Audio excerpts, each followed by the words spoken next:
but I got lost and you found me so easily.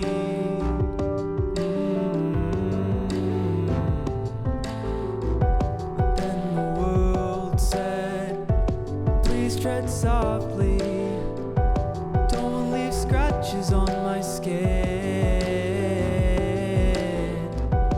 All was simple, its complexity, always begging me to let you in.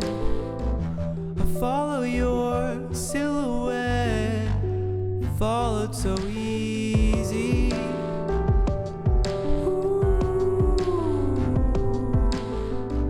And round we went, yet to give in to me.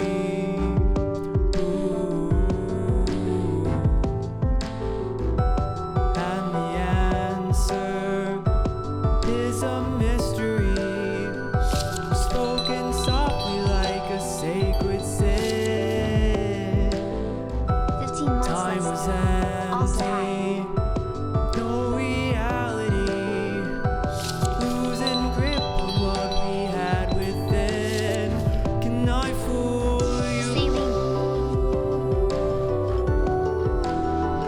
Can I fool you? Can I fool you? Can I fool you?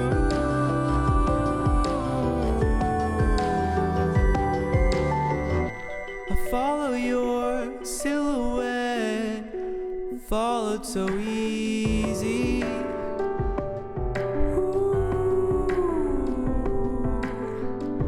And round we went, yet to give in to me.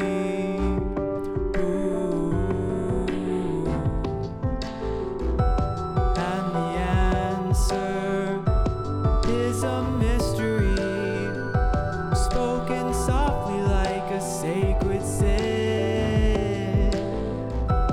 Time was empty, no reality, losing grip on what we had within.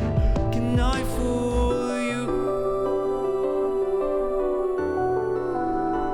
Can I fool you? Can I fool you? Can I fool you?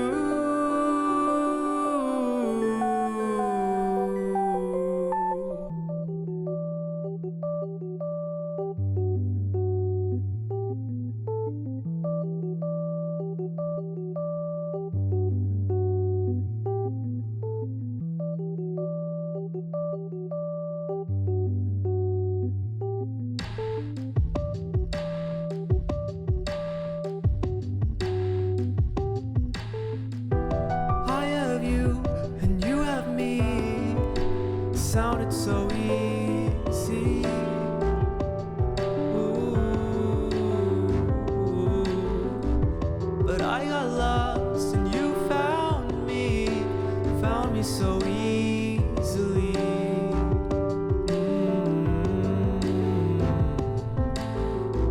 But then the world said, please tread softly, don't leave scratches on my skin. All was simple, its complexity, always begging me to let you in. I follow your silhouette, followed so easy.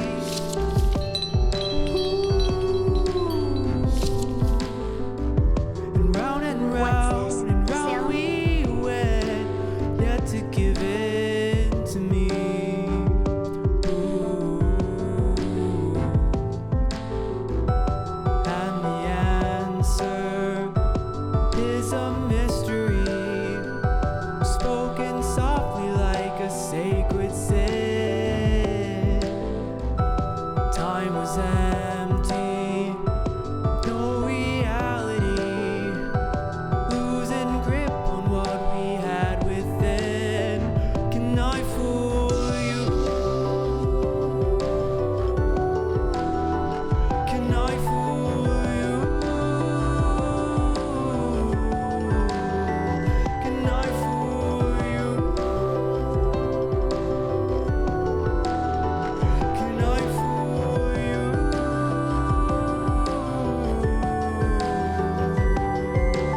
followed so easy.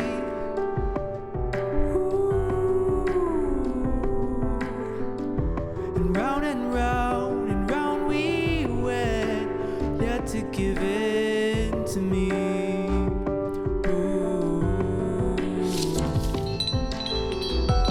And the answer is a mystery, Happy Halloween. spoken softly like a sacred sin.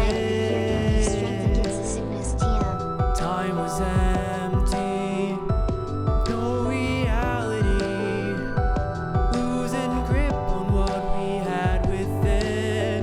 Can I fool you? Can I fool you?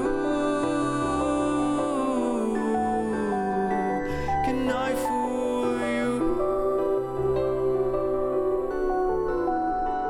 Can I fool you?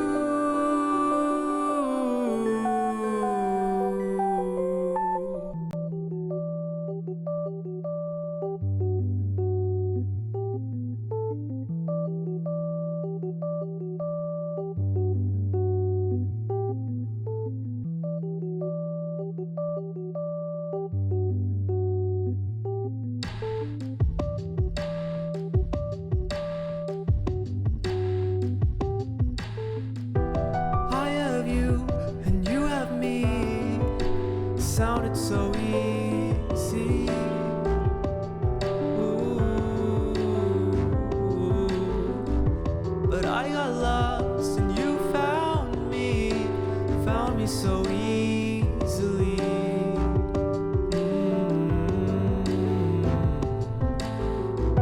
But then the world said, please tread softly.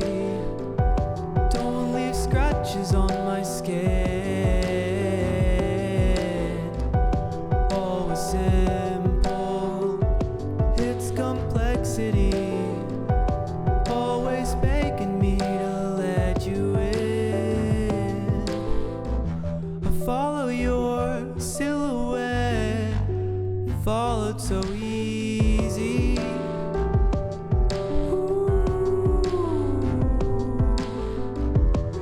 And round we went, yet to give in to me.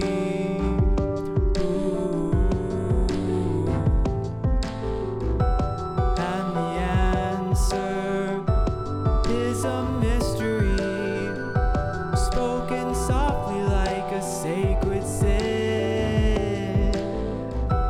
Time was empty, no reality, losing grip on what we had within. Can I fool you? Can I fool you? Can I fool you? Can I fool you?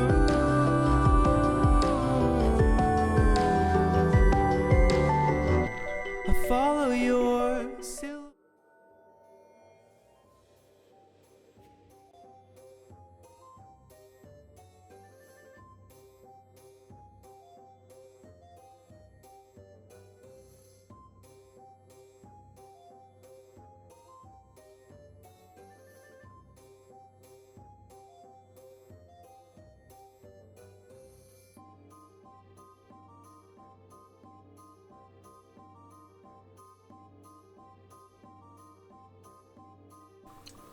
Hello, everybody. Hi.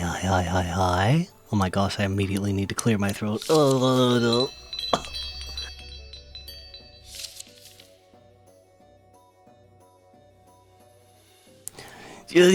Ignore that. Spooky. Nightmare.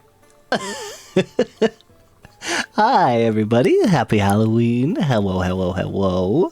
Let's come up a little bit here. Hello. We got a spooky costume for tonight. We got the spooky costume is just, it's cataracts. Hello, everybody. I hope you're all having a very spooky, scary Halloween. Hope you're seeing a lot of spooky, scary skeletons, ghosts, ghouls, vampires, etc., etc. Hello, hello. It's so good to be back. I was like, I am literally a witch VTuber. I have to stream on Halloween. There is no choice. This is not a decision. Sleep paralysis demon, but they need honey tea. Yeah, I got some tea actually. I got some honey tea with me. Thank you guys for the level 3 hype train. Much appreciated. Hello, hello. Correspond. Hello, just recently found your channel on YouTube. I love your stuff. Oh, I'm glad. Thank you. Well, there should be new stuff coming. It's been a while. But, we're working on it. That's, hopefully, we're gonna see how my voice sounds. Sometimes, like, kind of talking and stuff will help clear out your sinuses and stuff a little bit, just like the vibrations from your voice. So depending, I might be recording something after this stream, but I don't want my first video back after like a year and a half to be like me being like, hello guys. I don't want to be all nasally for it, so we will see. But let's go through and say hello to everybody that's here. Let's back up a little bit. I'm a little close. All right, here we go. So we got a little spooky makeup for tonight. We got a little we're a little spooky for the tonight. But let's see who we got. We got some Halloween BGM too. I literally just threw that on like 5 minutes before before I started streaming, because I was like going live on Halloween with like my calm, my relaxing soft BGM. Just it didn't feel quite right, so I found a little spoop. But let's see who we got. Like I said, once again, thank you guys for the hype train so much. Thank you for the support. I appreciate it. I need to stop shrinking. Okay, so we got oh yeah, Cursemon, I just saw your follow from a couple hours ago. Thank you so much. It's good to have you here with us. Next, congrats on the first. Amy, thank you for the resub at tier 1, 15 months. Let's go.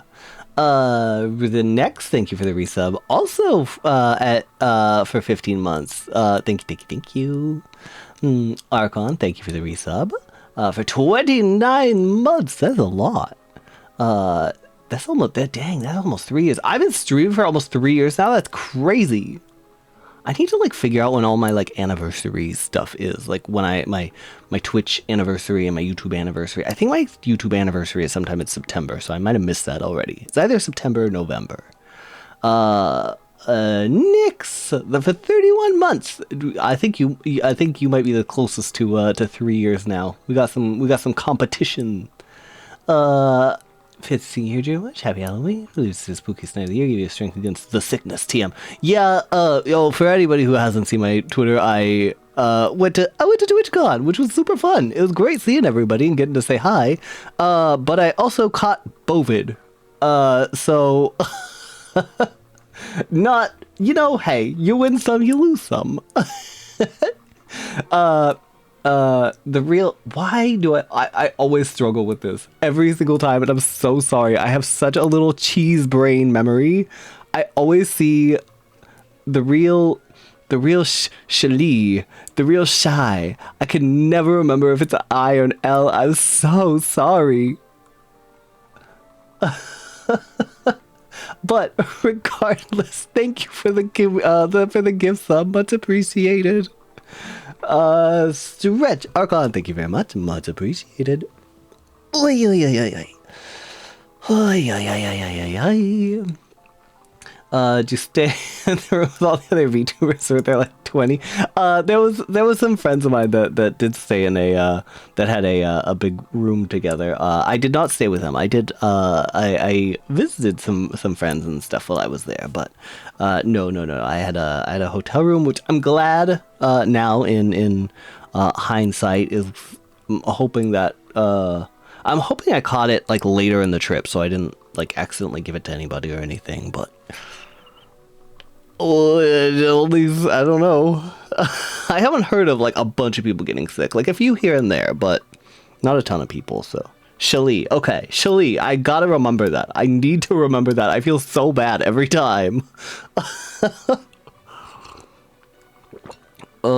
Classy, hello. Yeah, we're back. October was a busy month for me on a kind of, I expected it to be somewhat busy, and then it got really busy, and I was like, oh, I don't, I did not plan for this. But we're here. We've made it to the final night. Pull a tarot, wait, I have tarot card redeems open already? Whoops. Oh no, that's my regular tarot card redeem, I think. Alright, so, Just relieve that.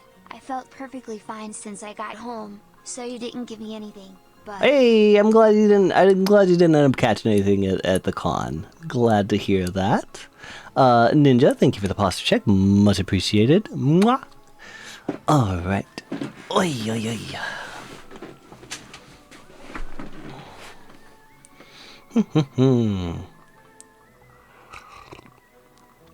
Pronunciation neutral.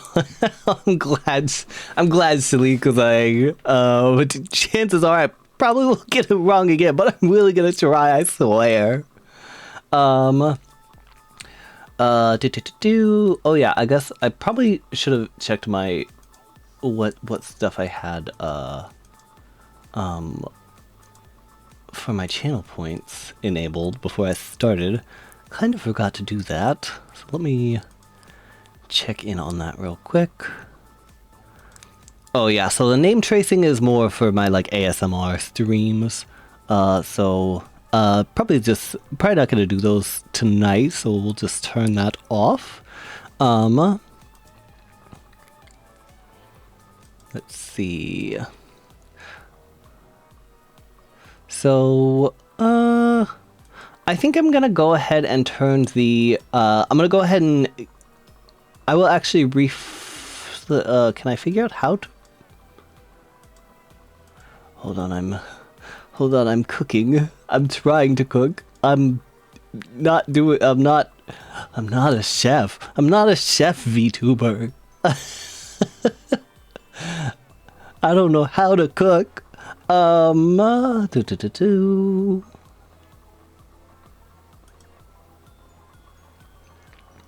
Okay, so next wanted a card about your upcoming move. Alright, I will do that. I'm also actually going to refund you your tarot card redeem just because I feel bad, because tonight's going to be one of those like one channel point tarot redeem kind of things, and I'm just going to turn my regular tarot card redeems off because I get a little confused. I almost had confuzzled like I was back in 2013.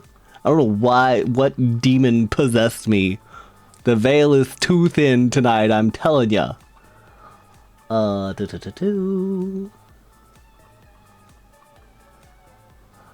so upcoming move. Okay, so there is that refunded for you next, I think. You know, hey, I tried. We'll see. We love stress testing. Yeah, we do.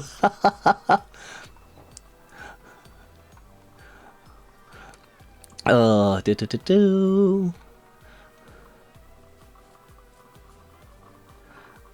of your mods give me perms to your server. Currently, I actually don't know if I have, any, Mod Gang is a little, a little thin right now, because, since I've been so inactive. But the Discord right now, just as a heads up, is fully inactive. Everything is locked down. There's nothing happening in there. Just because it was a little too much for me. So we're starting off slow. But eventually the Discord will hopefully be reopening. We'll see. We'll find out on that one.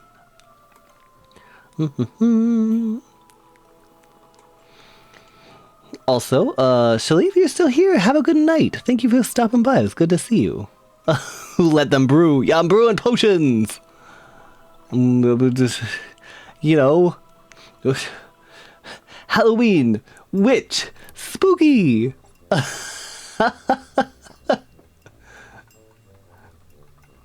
The demon of the nasal cavity. Yeah, for sure, for sure. I tried to get rid of as much of it as I could before starting. I was like, I took like the hottest shower I possibly could. I had like mint tea. I tried everything to just try and. It's like there's just like this little bit of like nasal resonance left in my voice that I can't seem to get rid of. But I feel pretty okay. I'm back up to like 90%.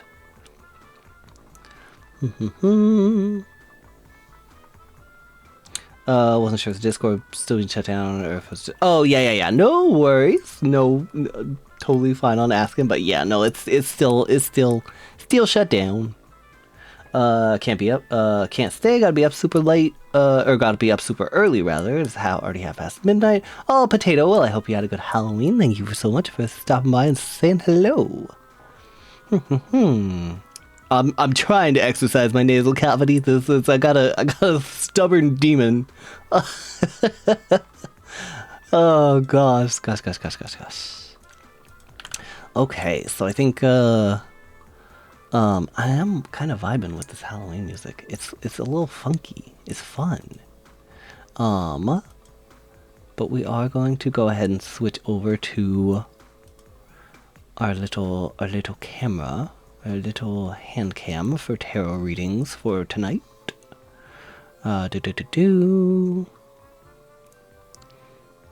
Spell of decongestion. We cast collective banishment on my sinuses.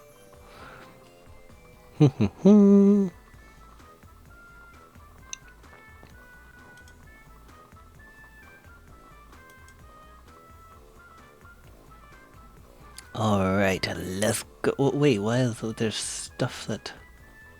Well, we'll get there, we'll see. Scuff Stream! See you there.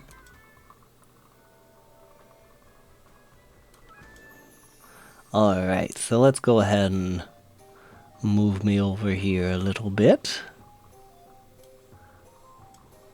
There we go.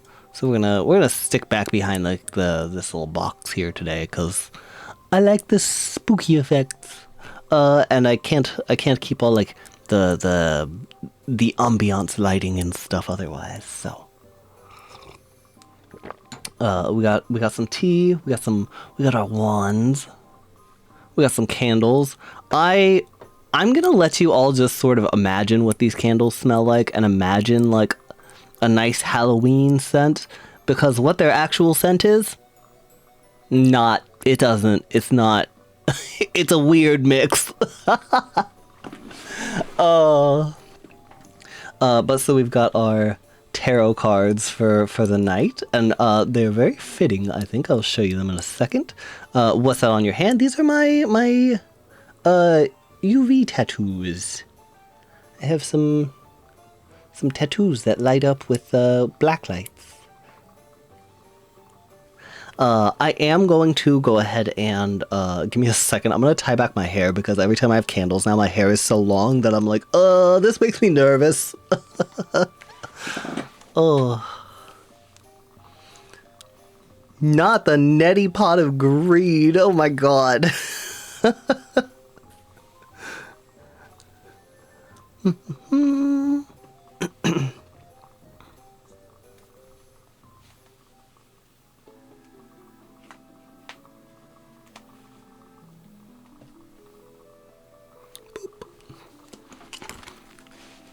There we go. Do they have any significance? So these are the, if you've seen the anime, Mononoke, the not the Ghibli movie, but the actual, anime series from 2000 and... long time ago? It's like a decade and a half old, I think, at this point. Check Twitter and see a tweet about going live, then I see a certain notification. Oh, glad you can make it, Lime! Going live, and then I see a certain notification on my phone from Twitch. Glad to have you here with us for one very spooky stream. But no, so these are from the anime Mononoke. The medicine seller in it uses he is like a sort of a wandering exorcist kind of deal, and so he uses these charms that have like two different colors. I think there's like black and red, and these are like the central like focal point on the charm design. So yeah, that's what those are. I don't want to see your hair added to the accidental set on fire list. I did actually. I don't want to look. When I was cooking, I was making soup the other day, and I may have leaned in a little too close to the because sometimes my broilers don't the broiler on my stove, like not broiler, like the I feel like I sound so stupid when I try to talk about things sometimes.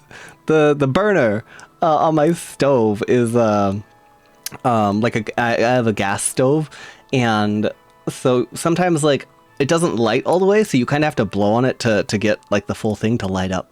And so I lean down, and I just like I'm not cognizant of like how long my hair is now, because it's I've been trying to grow out my hair for literally like a decade, and it just doesn't grow very fast. So it's finally at a point where it's like decently long, but now it's, I'm not used to it. And so I may have crisped just the ends of a couple of hairs because I blew on the burner to light it. And then it kind of like, I got like the splashback of the fire. It wasn't bad. It was just a little bit, and it wasn't anything noticeable. It was fine. Do you deal with the absurd shedding too? I do, yeah. Well, the problem is my...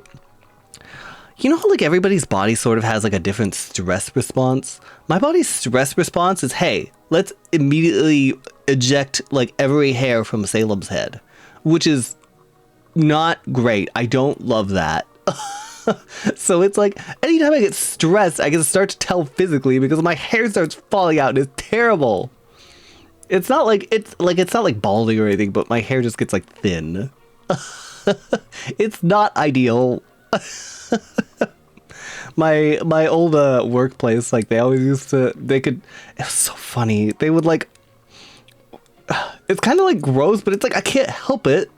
And like, but they would like find like hair of mine, and they could tell like how old it was by like what color it was. From like when I was like coloring my hair and stuff, and I was like, stop. They would always point it out to me, and I was like, stop, I know, I'm sorry.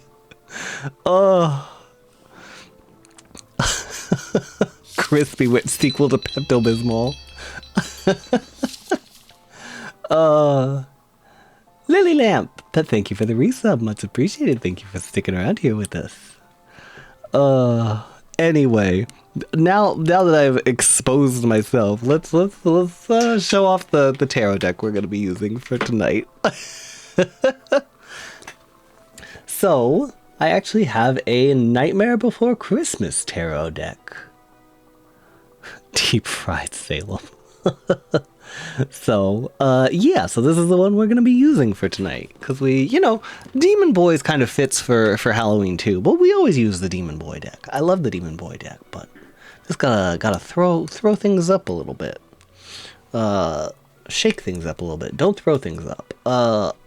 So, let me zoom in a little bit. I could show you guys some of these cards. I think... Here we go. So we've got, I'm so sorry, my nails are like really like janky right now because I went to a con and then I got sick, and I haven't, please ignore. It's basically what I'm saying. But yeah, so we've got the Fool, we've got the Magician, we've got the High Priestess. I'll just show you guys kind of some of these cards, and then the rest we'll see kind of as we go through. I am going to be kind of using well, let's take a look. Let's see how good it is first. Because a lot of these tarot decks and everything, they always come with a little like guidebook, because the cards in this book are a little different. So the suits are not your normal cards, and honestly, my brain is still a little too foggy. So just having this to kind of rely on and be like, hey, this is what this card means. I might use the crutch tonight. But yeah, so we've got the suit of potions, the suit of needles, the suit of presents, and the suit of candles. So they're a little different from your normal suits, but we'll see how this goes. My favorite game made a tarot deck with just the major arcana. I think I'm gonna buy it. Oh, that sounds fun.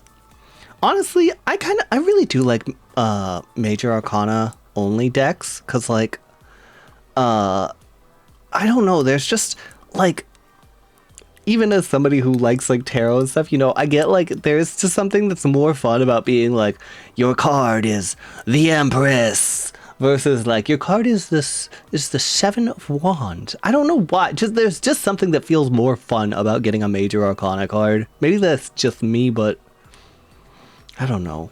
It's like getting a face card instead of just like a suit, you know?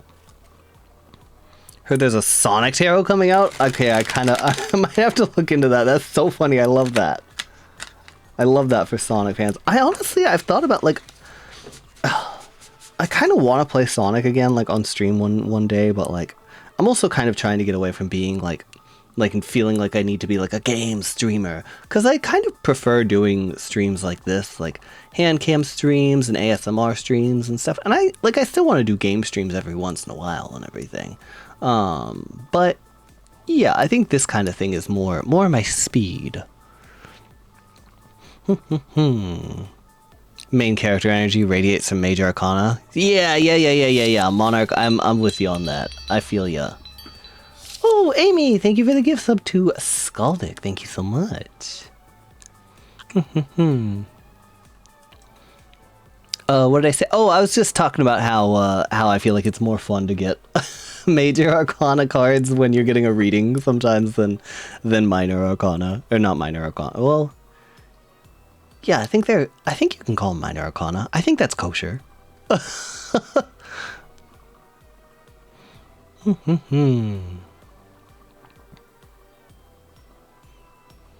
It's so funny seeing like the little emotes like fall through this like spooky atmosphere.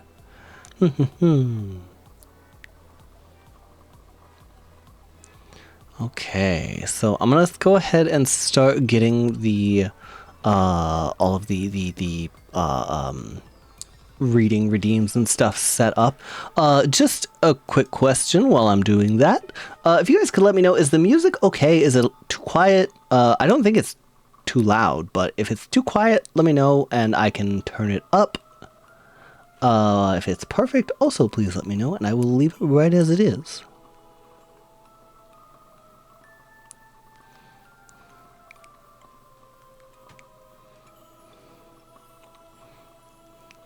Perfect, had quiet, perfect, had quiet. Okay, so looks like there's this kind of a split. Seems like it maybe is a touch quiet.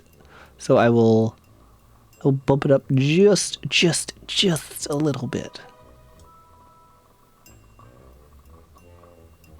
Okay, so there's a little bit louder. So if that's okay, then let me know.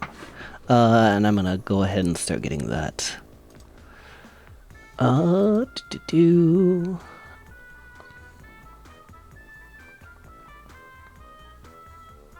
Channel points.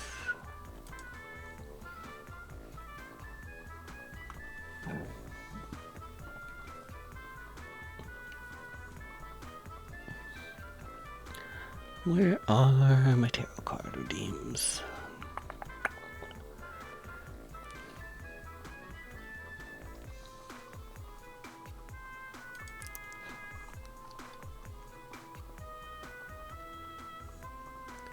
And then I do remember next that you have the redeem for the about your upcoming move. So I will include that in here. Like I said, that was my bad for not fixing this stuff all up before before stream started. So I'm gonna go ahead and throw that in there for you.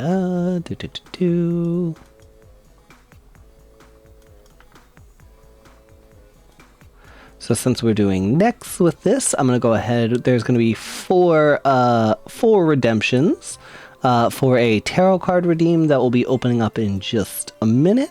So if you guys want to keep an eye on that, probably now is a good time to start looking at that, because there will be a little bit of lag behind between my countdown and when it actually opens up. But yeah, like I said, we're gonna go ahead and start with opening 4 and then taking care of Nex's tarot redeem, and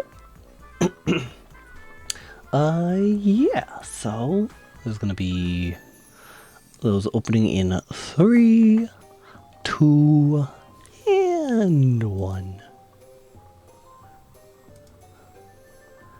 Here we go. Do.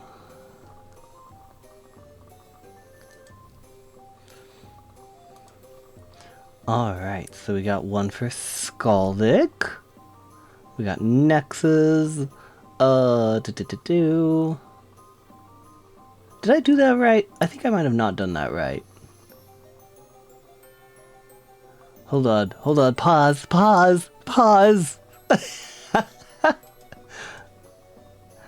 I think I did this wrong.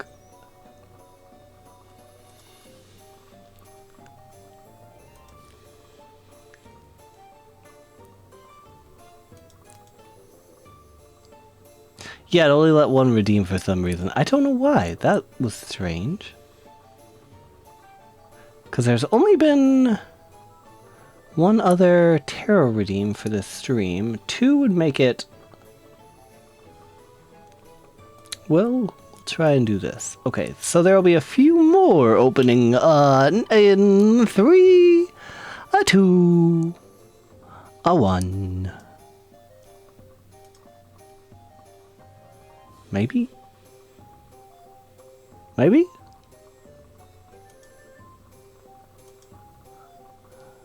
Maybe? No? That's so strange. What's going on? This is how I always do it. Oh, it's because I'm a fool. Okay, there was something wrong here. There was something wrong here. That's my bad.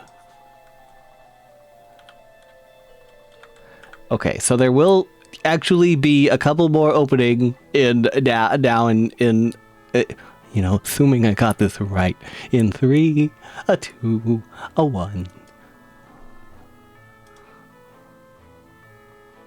Maybe.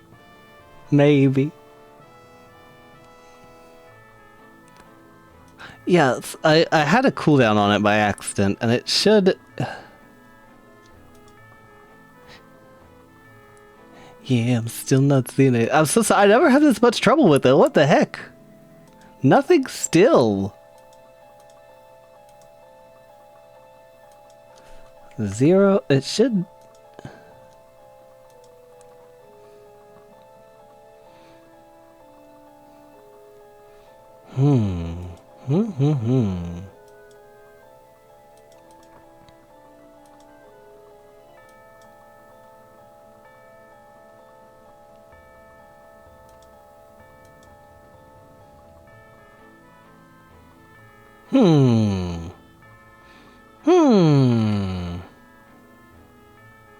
Yeah, let me try deleting the redeem, and I'll well, let's do these 2 first that I've got, and then we'll figure it out. So sorry about the scuff. I don't know why. This is how I always do it. So, but let's go ahead and we'll do our redeems first. We'll do this for Nex, and then we'll do Scaldic, and then we will probably just try and delete the redeem and start a new one, and we'll see how it goes. Alright, so Nex wanted a reading for how their upcoming move is going to go. So your card for that is going to be the Page of Needles next. Alright, so as I am not familiar with the suit of needles, let's take a little look into our book here. Let's find the suit of needles. I am a professional Google witch. Alright. So this is the Page of Potions. Okay, so we need to go to the front. So the Page of Needles. Alright.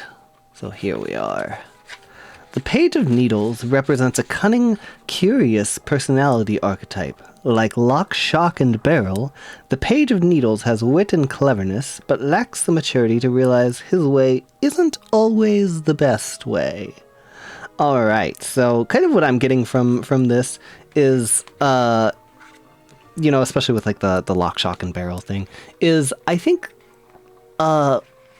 with moving, I think it feels like a lot of the time there's a lot of stress that comes with everything feeling like it needs to be like perfectly like in line. Everything needs to be set up, ready, you know, and I think that can be a big source of stress, not just with moving, but with a lot of different things. Also, let me give you a little closer up on your card next. Here we go. But yeah, so I think we can get a little bit kind of set in the way that we feel like things are supposed to go. We kind of have a hard time rolling with the punches when stress gets as high, especially in, you know, an experience like moving. So I think this really feels like kind of a point, like a point of advice just for the move is just try not to get too locked in on anything. Try and stay flexible. That can be hard, I know. I'm somebody who is personally bad with change, bad with flexibility. So I fully get that if that is the case for you as well. But yeah, just try not to lock yourself in on anything. Try to stay flexible, to be open to different ways of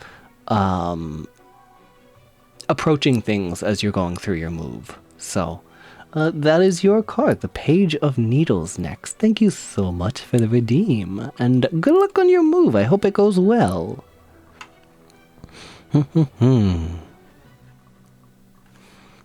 Moving stress. Yeah, I get that. Moving is hard. There's some people that move like all the time, you know, like I feel like everybody has like a friend or family member or something who's always like moving across, like even if it's just like across town or to a cheaper place, like when their rent goes up or something, you know, it's so stressful. Even like a move like in town sucks. It's not fun. But I do wish you the best of luck on it next. I'm not friend or family. Oh. It's just a lot of stress. Moved on average once every 2.5 years. Oof. That's not terrible though. I feel like sometimes like some people move like once every like year and a half, and that's when it starts getting to be like it's too much. It's way too much. All right, so Skaldic, I believe you are up next. Yeah, Skaldic. So, live out of town is peaceful here. Aw, that's good. Alright, so Skaldic, here is going to be your card.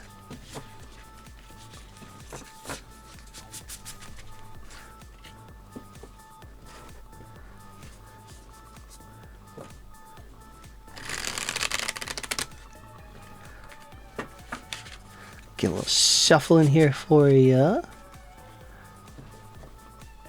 One last cut. Pretty night, Lori. Evening, Salem. Happy Halloween. Oh, good evening. Happy Halloween. Hope you're having a fun and spooky night.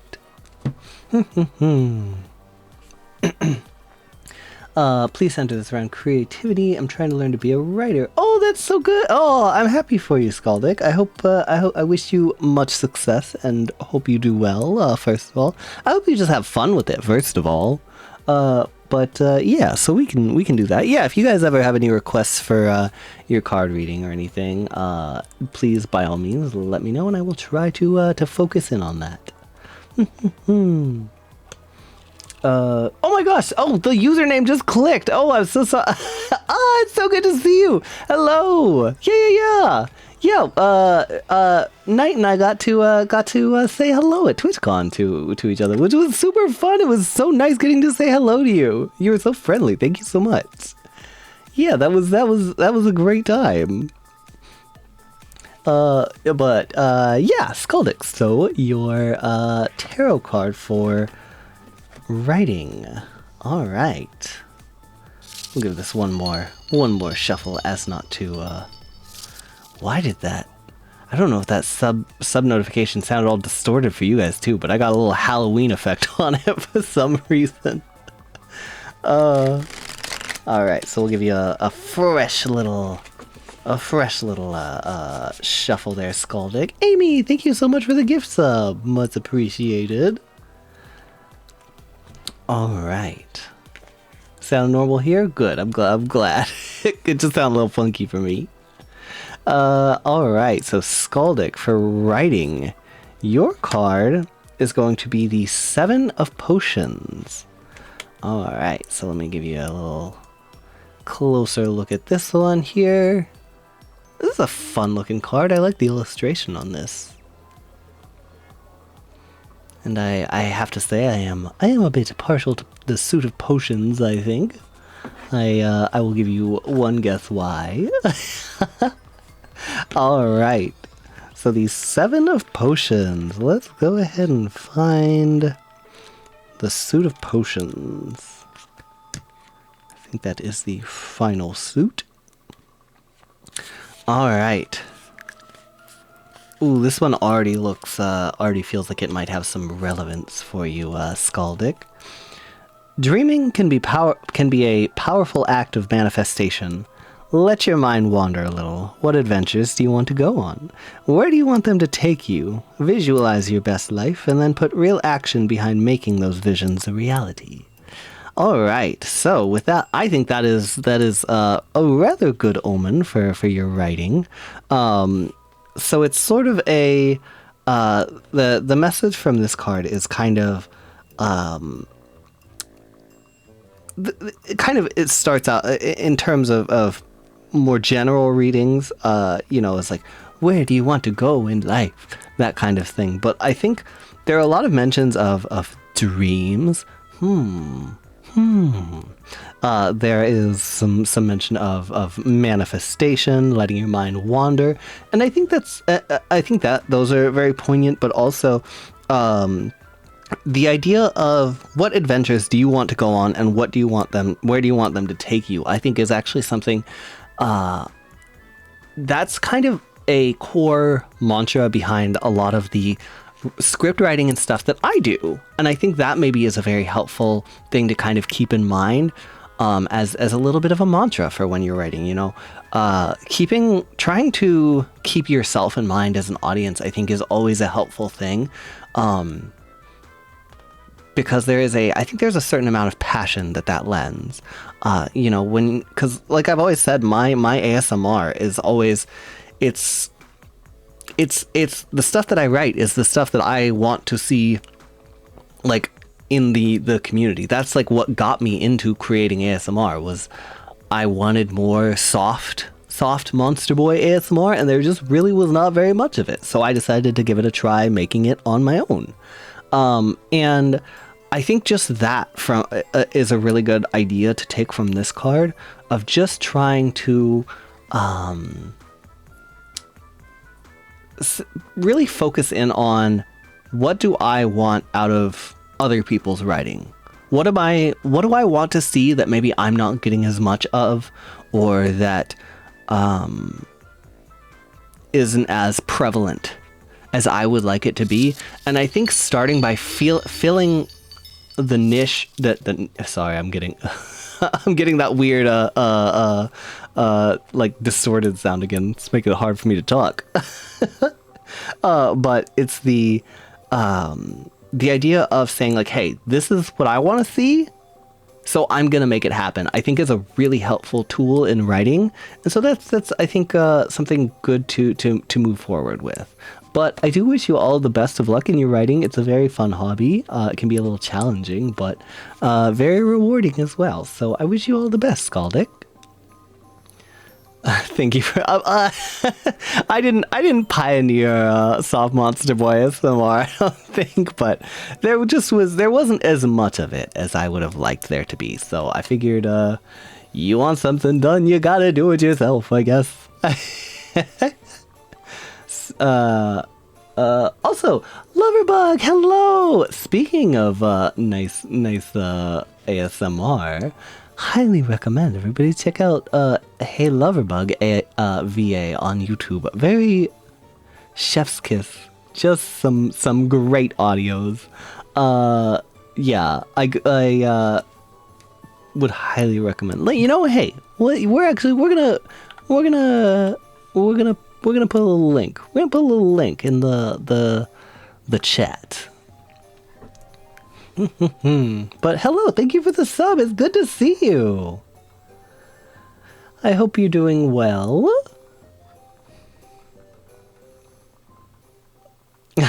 Pioneering soft monster boy content that isn't spicy. I don't want to take credit for anything like that.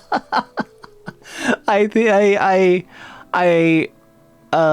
appreciate it. I appreciate the sentiment. I'm just always so nervous about like taking credit for anything like that, you know. I think there were probably people that were doing it before, just not as many as I would have liked, you know. More, I guess. Greedy little witch.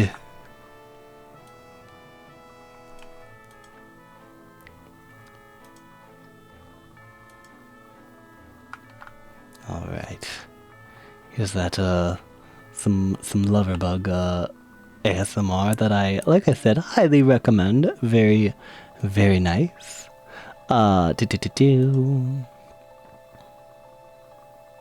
There wasn't just one pioneer writing these great rocks into the West. These things can go for miles. When I was at TwitchCon, I truly felt like I was a SpongeBob quote generator. Like, I felt like that was all that was coming out of my mouth. Oh. Thank you for the reading. Really mentally boosted me. But oh, I'm glad, Scaldic. I'm glad to hear that.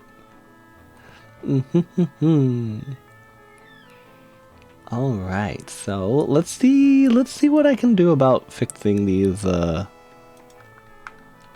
This reward here. Okay, so we are just going to delete this reward. And we're gonna try again. We're gonna try one more time.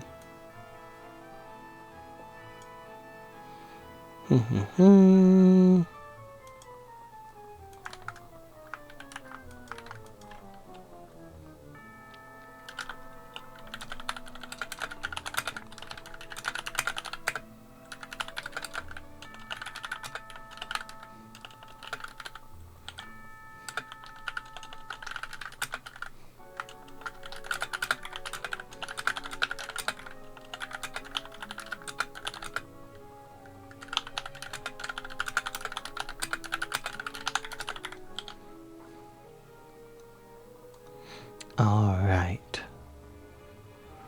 So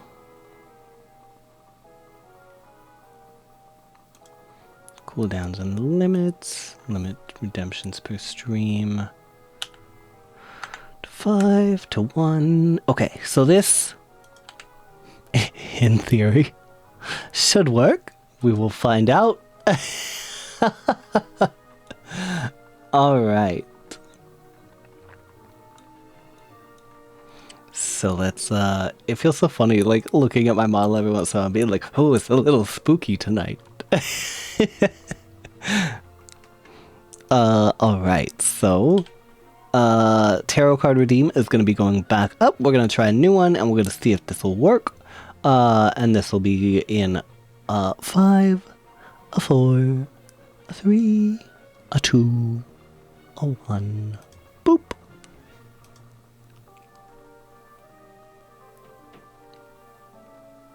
Hey, there we go. Alright, now we got it working. Sorry, I don't know what happened with that last one.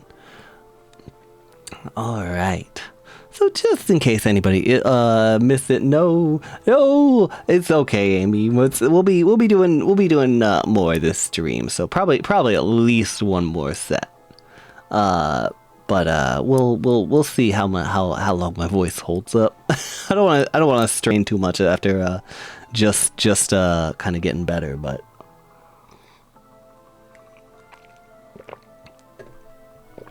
all right. So we got Cerberus, we got Fish, we got Nyx, we got Curse, we got Sweet Snap. All right.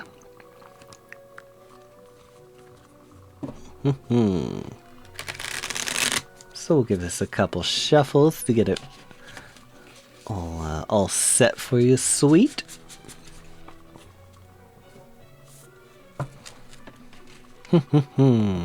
Just verifying my account so I can comment. Oh, of course! It's so good to see you. I'm glad to see you're doing well. I hope you're having a very nice, spooky Halloween. But yeah, no, it's good to see you stop by. I'm glad I get to say hello. Truly, I think I found. Loverbug. I think I found your channel around. I want to say like when you were still like a few videos. I think I could be wrong, but I think like you had maybe.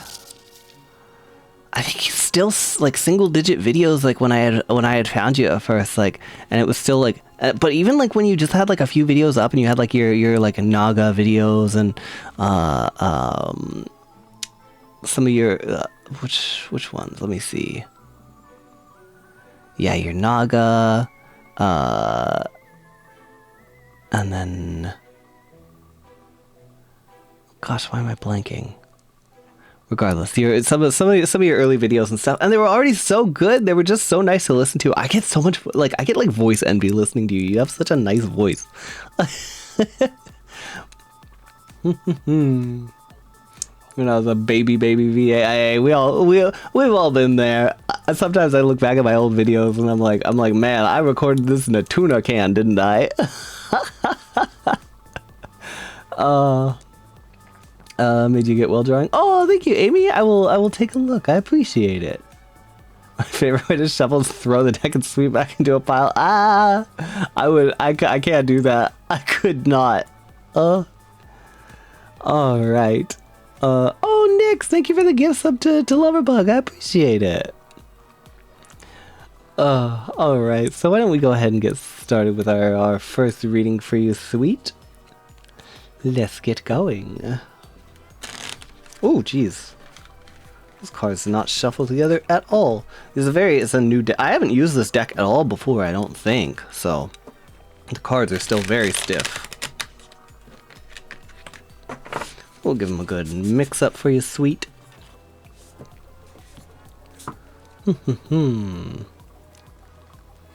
Still on that phone mic grind. Yeah, honestly though, phone microphones are so good nowadays, like, it really doesn't, it's not a bad thing, like, and I think there's almost a point where microphones get like too clean. I don't know, and it sort of makes like ASMR sound almost a little, I don't know, it can sound like a little sterile sometimes almost. It really depends like what you're going for, what the person is making and everything, like, but yeah, like I've kind of thought about, you know, what I want to do if I was like to improve my audio and stuff, like trying to you know, buy better microphones or whatever in the future. But like I'm kind of at a level where I think I'm okay with what I have, at least for now. Like yeah, like I said, like I don't know, there's this funny thing where this, I'm not saying like for you know, like everybody that this is like right or wrong or anything like this, but for me, like I almost feel like there's a point where things start getting almost too professional. Like they almost feel like a little bit like too sterile sometimes. Like it becomes too impersonal. Like not just with ASMR, but with like creator stuff in general. And it's such an interesting concept because like, sorry, I know I got distracted. I got on a topic. I just got to get this out real quick. But it's just like the idea where creators like always want to be making better and better content, like higher quality, but you almost sort of get to a point where you sort of are disconnected from the original like charm that the content had. Like I feel like this happened to me again. I don't mean this is like a right or wrong thing. Like everybody, you know, some people might really like the, you know, some people I'm sure really like the very highly polished kind of very well put together aspect, and I think it works really well for some things. But like I had this happen with Critical Role where it's almost gotten so polished and so good. The set production has gotten so good. It's so clean that it almost has sort of lost some of that like little bit of like home game, like just friends around a table kind of charm to me. Like not totally, like I still watch it. Like I still watch I just watched their what was it? Their like campaign to party like return session that they had just the other day, the live session they did. And it was really good. Like I still enjoy it and everything. But I do think there is like an interesting concept where sort of that trade-off for professionalism kind of loses some of the original charm in some ways. Yeah, it's just an interesting thing to me. And I always feel like I try to be very cognizant of that with my own content, where I don't want to, I don't know, I don't want to like trade off too much polish for charm, you know? Does that make sense? I don't know if any of that made sense. I'm still getting over sick brain. I'm so sorry.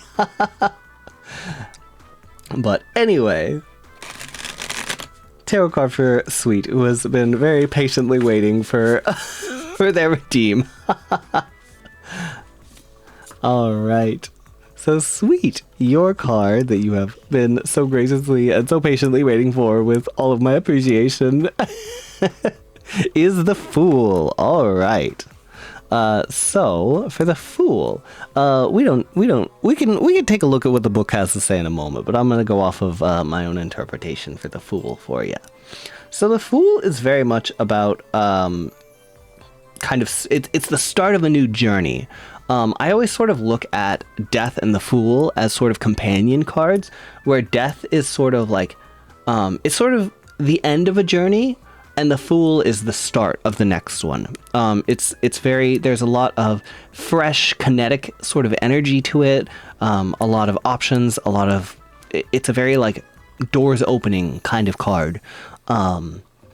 So I think with the Fool, I think it's just sort of a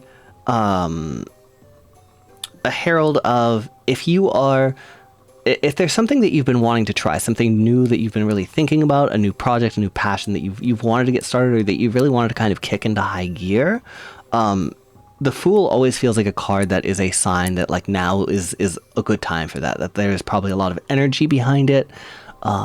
And I really recommend, like, if there's anything that you've just really been wanting to try and to start, now feels like it might be an optimal time while you're still excited about it, while it's still kind of fresh, before it kind of starts to sometimes we can think on something so long and try and plan so much that like it kind of gets a little stale, and we get to a point where we're like, actually I don't really want to do this anymore. I've kind of lost my zeal. But yeah, so the Fool, all about new journeys, new ventures, especially sort of in a sort of zoomed out sort of focus. I always see the major arcana as not necessarily more important than minor arcana, but I do see them as a more zoomed out view of whatever topic, or for like general readings, just on it's a more zoomed out view of life than sometimes what the minor arcana can be, whereas they're a little bit more focused, I think. So I think the Fool overall is just very, very much about being open to a fresh start, fresh beginning, new things. But there is your card, Sweet the Fool. You know, and that sort of fits in, you know, with Jack like trying to start this new adventure. And yeah, of course, in the movie, maybe it doesn't work out for him super well, but you know, he learns, he grows from that. So there's I think the reward is in the trying and the adventure alone, not necessarily in the succeeding of it. So you don't feel like you have to stress over that, you know. I'm just curious, so I want to see what the book has to say about the Fool. Just in context of Jack and everything. The Fool represents someone who's starting an exciting adventure. Jack Skellington, like the Fool, is enthusiastic and determined as he sets out on his ill-advised journey to take over Christmas. Channel Jack Skellington's childlike enthusiasm as you take your first brave step towards something new. With limitless potential, there's no telling how far you'll go. There you go, sweet. There's your card. I don't remember if I showed you this up close or not, so let's get that in just real quick. There you are. Alright. Let me catch up on chat a little bit. Night of the... I don't know what this Night of the Werehog is thing, but I'm glad you guys are enjoying it. Glad you're having fun.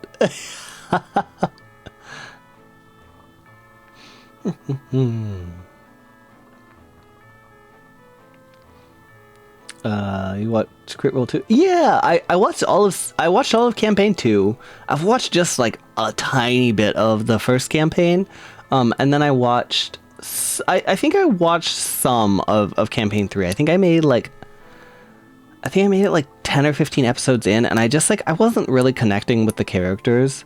I really liked Laudna and Imogen, but it was sort of like outside of that, there was nobody I was really connecting a lot with. Fern too, actually. I really liked Fern, but it was sort of like the group cohesiveness for me just wasn't, like the dynamic wasn't one that really captured me. You know, just for me personally, it wasn't for me. I might go back to it one day, but just right now, it is what it is. I am a huge Dimension 20 fan, though. I think I've watched every season of Dimension 20.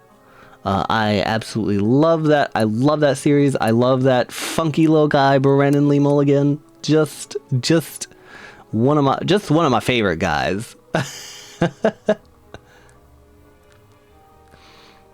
Quiet, low frequency static noise lets our brains fill in the gaps with the sound, makes it sound more whole, which is why old retro music sometimes sounds more full and pleasant. Yeah, I could see that. And I think that definitely is kind of true with ASMR sometimes. Like, and there's different styles, you know, like people like ASMR, like I think Zeitgeist, massage ASMR, some of these like sort of like non-VA ASMR types, have like it wouldn't be the same. Like I think their content is improved by having like the cleanest, quietest audio possible. But I think like sometimes like for if you're wanting like a more warm, comforting sort of connection with a viewer through like ASMR, like roleplay, that kind of thing, I think then maybe sometimes the sterileness and the cleanliness of the audio can be not a detractor, but maybe just not everybody's stylistic preference. Campaign 3 feels more professional, but most disconnected for me, because I like, instead of being friends messing around, it's like a professional game. Yeah, that's kind of how I felt too. And there's nothing wrong with being like a professional game, you know. Like I said, like I really like Dropout, and they do joke around a lot, and it's very funny and everything.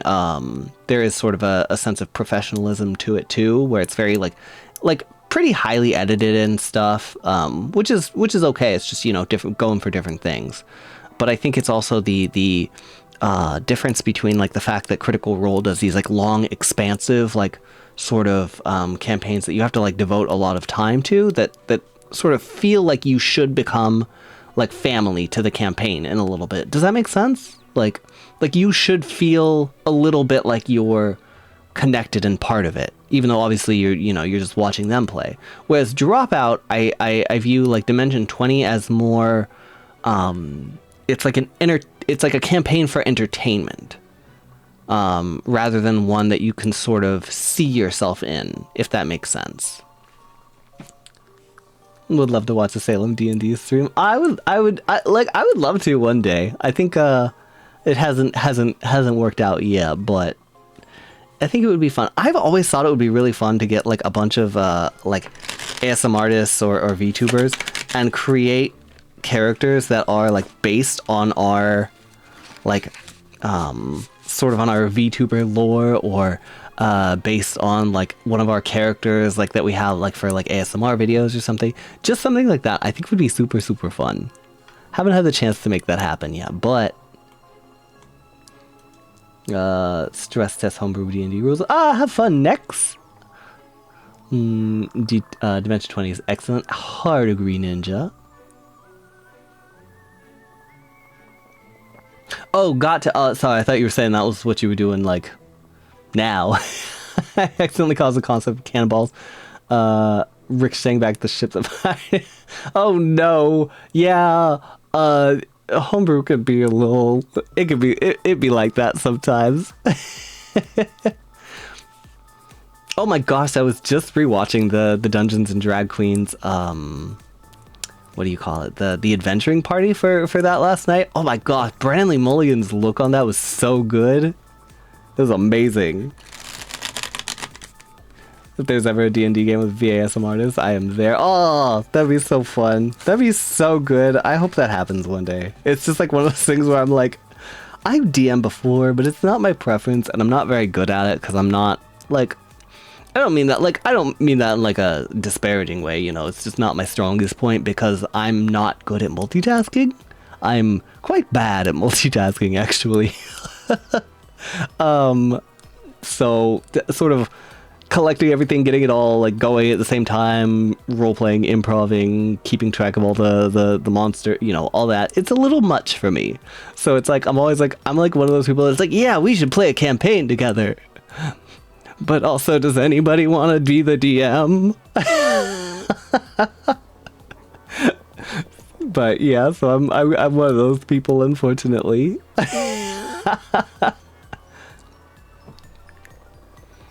Of course, sweet. I'm glad I could give you a good a reading.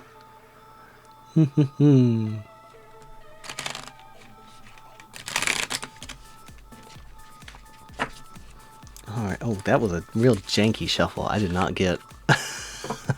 Those did not go together at all. Hey, we're getting there. I'm blaming it on the fact that these are new cards. That's so cursed. This is gonna be your reading coming up here. We'll get a little reading for Cursemon.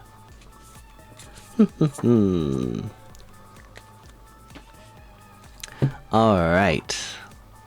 So we have a new redeem. Stretch, thank you very much. Oh, yeah. Thank you, Ninja. Alright. Oh, do you have a different preference, Cursemon? If you have a different preference for what you would like me to call you, please always feel free to let me know. I can't promise I will remember it, but I will try my best. Posture check, thank you, Amy.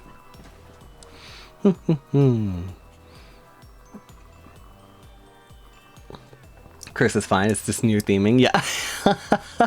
it does work out. Alright, Curse, then your card is the Knight of Candles. Alright, so let me give you a little close up of that one. Here we go.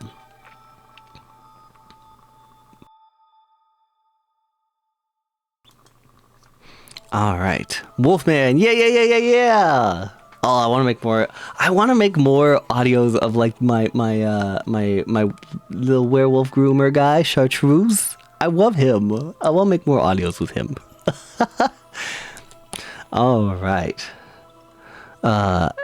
Jack. Yeah. So the suits in we're using the Nightmare Before Christmas tarot deck, and the suits in it are totally different from regular suits. It's wands, pentacles, swords, and cups, it is I got so stressed when I started saying those. I was like, wait, do I know all the suits? But no, in the Nightmare Before Christmas deck, it's needles, candles, potions. What's the other one? Needles, candles, potions, and presents. Yeah, so a little different. But yeah, so the Knight of Candles, like I said, since we're not super familiar with the suit of candles, let's go ahead and see what the book has to say here for you, Curse.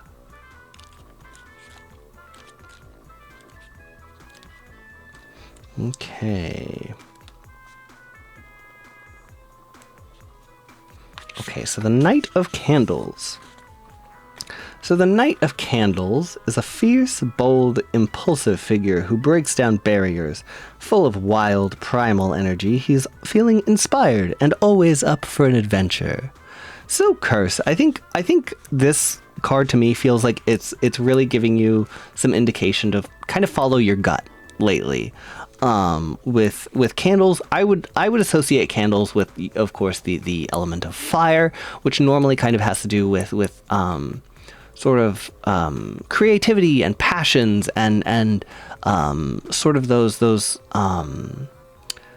almost more sort of primal parts of ourselves, rather than so much of like the intellectual and the thought and the reason, you know.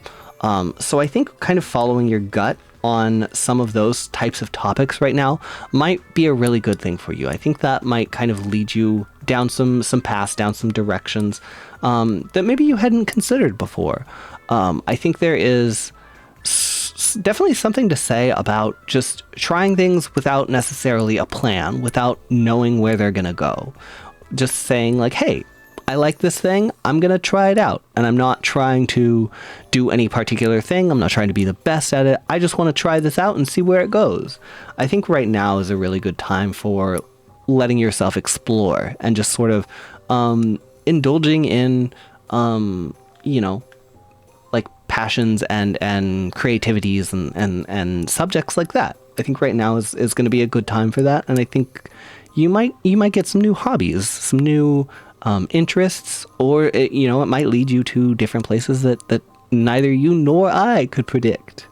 So there is the Knight of Candles for you, Curse. Like I said, kind of just indulging your creativities and passions right now, without expectation. I think is probably the best pull I can get from that, right off the top of my head. But there you are, Curse. Thank you so much for the redeem. Tickles my tism. Yes, I love that. But yeah, I'm glad you guys like it. I know, I always I want to make werewolf audios, but I don't have a werewolf voice, and that's sort of like I know you can have any voice and just say, hey, this is a werewolf, so this is a werewolf voice. But you know what I'm talking about, you know, like it's so funny because I like listening to other people's werewolves that are not necessarily the most that don't have the gruff, rough wolf voices or anything. But when I'm doing it, I'm very self-conscious of the fact that I sound like a piece of bubblegum incarnate. I sound like a piece of bubblegum that's trying to be tough. So I'm definitely every time I try and do it, I'm like, I don't think this is hitting the way that I want it to. How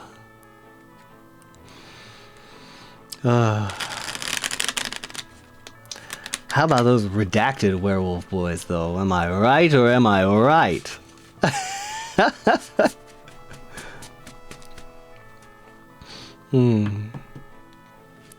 All right. Let's see.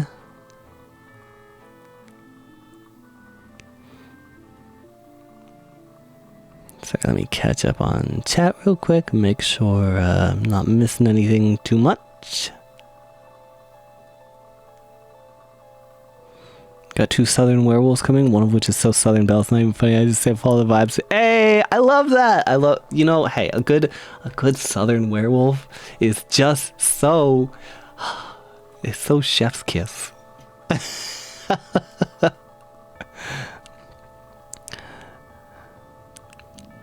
Trick to doing a good growly voice. Yeah, I can sort of do it, but it's just sort of like, it's been a long time since I've really tried, but like I used to have a sort of a southern character that I did for one of my TTRPG campaigns I was in. We were doing a campaign called the system was called Sins, and it's a beautiful mess of a game. But I had a character in that who was very like rough and tumble, like southern kind of dude. And he was very fun. Did a little bit of a southern accent for him. I don't think I could do it on command. I have certain D&D characters that sort of live in my head that I know that I can do right away. Like I have my French vampire, Valentin Renard. And he is generally very easy for me to pull back out. That was from a Vampire the Masquerade campaign. He was a little devil twink. He was just awful, so nasty. Just a nasty boy. And then my most recent character that's probably the one. He actually, it's so funny because his accent is like, it's kind of like, it's very Russian inspired, but like it was so close to another character accent that I did who was like sort of had a Germanic thing to it, and my Russian character accidentally cannibalized the Germanic character, so now I can't do his accent anymore. So now let me try to think of something to say, but his name is Yanukovych Fyodorovsky. It is generally just, well, we got a little French there, but he is Yanukovych Fyodorovsky. Generally, you can just call me Fyodor. It is just fine by me. He is a necromancer. My accent's going a little all over the place tonight. It's okay. But no, so like I said, I have a fun time doing bad accents for D&D. It's just a good time.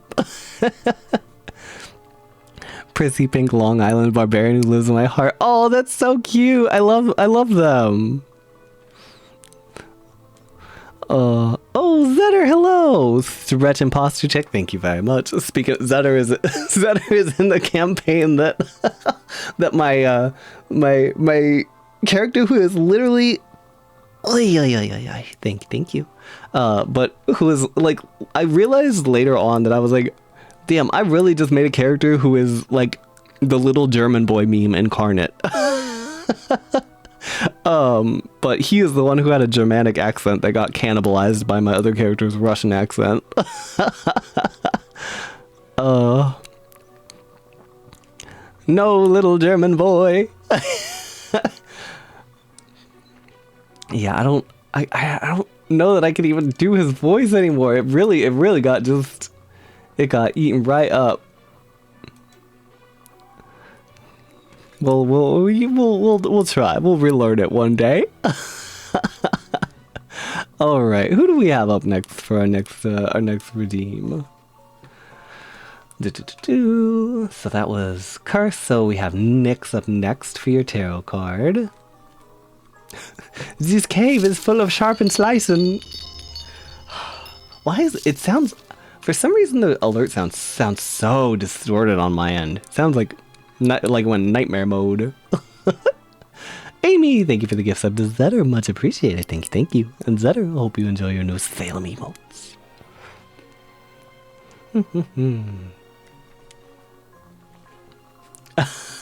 I got the Tism Blast for Caleb. Not the Tism. Jesus Christ, that's so funny. For Caleb Widowgast. That is so valid, though. Truly, like, seeing Liam O'Brien do a lot of his like spell flavorings and stuff for Caleb like really like inspired me a lot too with my D&D characters and stuff, and trying to zhuzh up the spells a little bit. All right, so next we've got your card here. Gotta massage those cards together a little bit. SalemAudio. Oh my god. Hey, you're not wrong. All right. So, Nyx, your card is the 10 of Potions. All right. Once again, we're gonna have to do a little consulting. I really like the potions cards though. I think I like all of the cards, but like the potions cards in particular, there's just something about the art that is speaking to me. All right. So, 10 of Potions. Let's consult. Let's consult.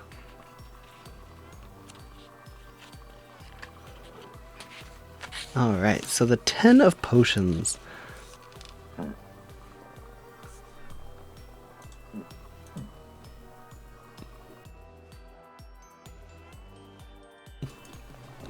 Alright. So the 10 of Potions, an important relationship, friendship, or family connection is finding its stride. You're both feeling supported, understood, and appreciated. Nurture this connection, and remember to give it as much as you take to maintain balance. Oh, the eyes really work when I lean down. Just like enough that they stay open. I gotta. Hold on, I'm distracted now. I gotta see what this... Like, this kind of thing? I'm not sure, but... I'm glad. Whatever did that worked, I'm glad. But yeah, so... so sorry. I got a peanut brain tonight. Alright, so the 10 of Potions. Yeah, so it's very much about, like, kind of relationships and friendships within your life, just connections that you have with people. So I think if it feels like something has really been working well with maybe a family member or, you know, roommates, things like that, like I think that it's kind of honestly like the description is really pretty it's pretty self-evident. I actually don't know that I have a lot to add, but yeah, so I think just as long as you're in a relationship that feels like it's sort of blossoming, and this, like I said, I always say this anytime any card mentions relationships. It doesn't necessarily mean romantic relationships. Could mean platonic, could mean familial, could mean work relationships, things like that. I think definitely try to prioritize that. I think there's a lot of good that might be coming out of whatever relationship this is in your life that feels like it's like hitting its stride for you. Like I said, well, not even like I said, like this, like the book said. Just nurturing that connection, remembering to give as much as you take, just keeping a balance, I think is going to be really important, really helpful, because it does feel like this may be a sort of one of those sort of, I don't want to say like this is going to be a lifelong friendship or a lifelong partnership or whatever, but like it does feel like it is something significant that is worth kind of putting in the forefront of your mind for this moment. But there's your card, Nyx, the 10 of Potions. There you go. All right, thank you very much for the redeem. I appreciate it. All right. Let's get another shuffle going. That was a funny one because it was sort of like truly reading from the book. I was like, well, actually, they kind of said it all. I don't have a lot to riff on here. They kind of covered it all.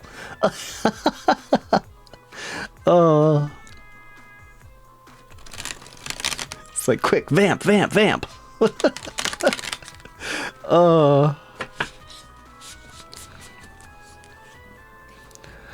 Alright, So it does look like we're going to be having an ad break here in just a moment. So I am going to step away for just a second. I'm going to go ahead and reheat my tea because it's getting a little tepid. And then I am going to just maybe grab a snack. I think I could use a snack. So I will be back in just a moment. Stay spooky.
All right, we are back. Hello, everybody.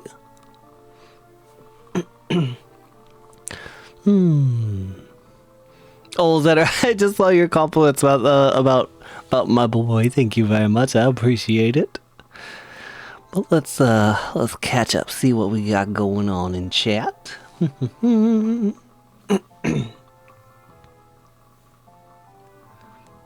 right. Can I humbly request a modified email redeem to be re-enabled? I have to take a look at that one again. I gotta just go through all my rewards and stuff, but I will keep that in mind.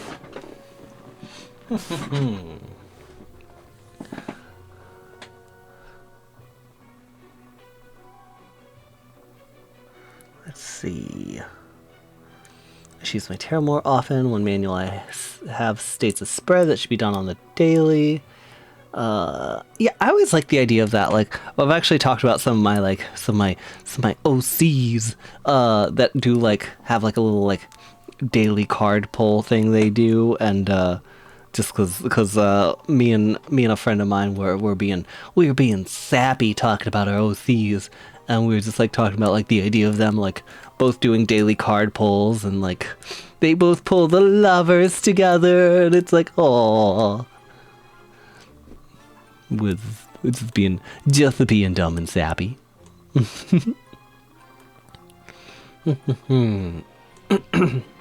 Awesome way to be spending the waning hours of October. Oh, Fish, I'm glad you're enjoying your last few hours of October, the last few hours of Halloween month.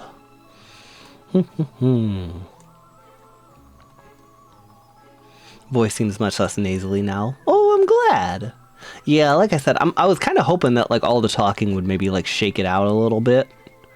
So it feels like it has a little. It doesn't. I don't feel so clogged up. So watching Salem stream play Tetris like a TikTok Subway Surfers video. Oh, I'm glad to help provide some stimulating content. So genuinely Halloween-esque. Oh, I'm glad you're liking the music. Yeah, I thought it was really fun. Like there's a website where you can get a lot of like free background music and stuff for streams, YouTube videos and all, called Dova Syndrome, something like that. And like I literally just like typed in Halloween, and like all the music on there was like perfect. It was all such good Halloween music.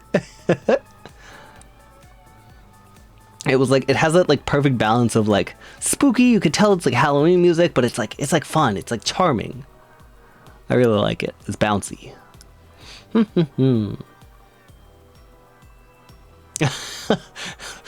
of our PCs are socially awkward chaos inducers of the party. Yeah. Yeah, me and Zeta sort of play the characters that are like, we're trying to be the brain cell of the party, and sometimes it's just the problem is we can sometimes manage to be the brain cell of the party, but like we're not high charisma characters. And my character likes to talk. He's a friendly little guy with a charisma of like literally 6. But like I've also with his low charisma, I've never really interpreted it as him being bad with people. It's more that like, because this dude is a reborn race character, and so he is literally like a living porcelain doll. So he's like, it's creepy. Like that's not. It's a weird thing. He's like a soul that's bound to a doll, a la Alphonse Elric.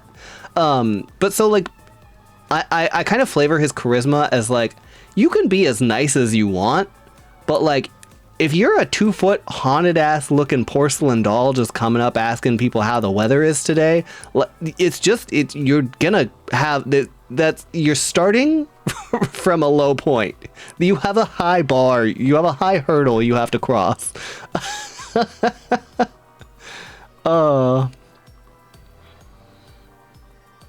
What is your dump stat? I honestly like strength and dexterity and stuff, I think, are like not strong stats for me. We'll just say that. But I think I truly always say, like, I think my dump stat is charisma, and I feel like nobody ever like on the stream and stuff, people are like, no, it's not. And I'm like, no, in real life, it's my dump stat is charisma. I swear to you. It's like as soon as we're having a conversation where there's not screens between us, I'm done. I'm out.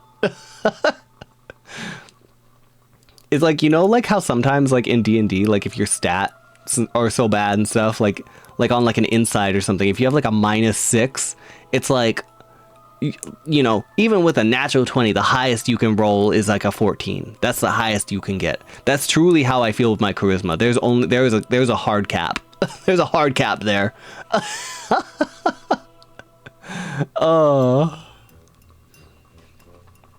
I think I've done well enough at figuring out how to fake it till you make it with charisma online, but in person is still a work in progress.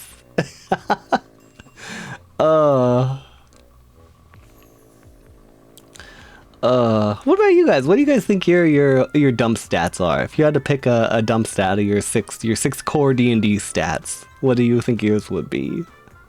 And while we're dump stats, probably dexterity, strength. Yeah, I think for a lot of people it's probably like dex, strength, con. I think cons. Honestly, I think for the vast majority of people, I really feel like Constitution is probably like the dump stat. Not the vast majority, maybe, but like a significant portion. Just like in terms of like just like health issues and stuff, you know. Just all around low. No, nutmeg. I'm sure that's not true. All of them. No, that's not true. Probably wisdom for me. Dexterity. Sometimes I stretch, my joints get angry at me. All dump stat. No, that's not how a dump stat works. You have strong points. This isn't a question. Dump stats, charisma. I built like a mountain, but the tism is killed. Oh god, next. I feel. Ooh, yeah, that wouldn't be hitting right. That hits. That's for sure. Yeah.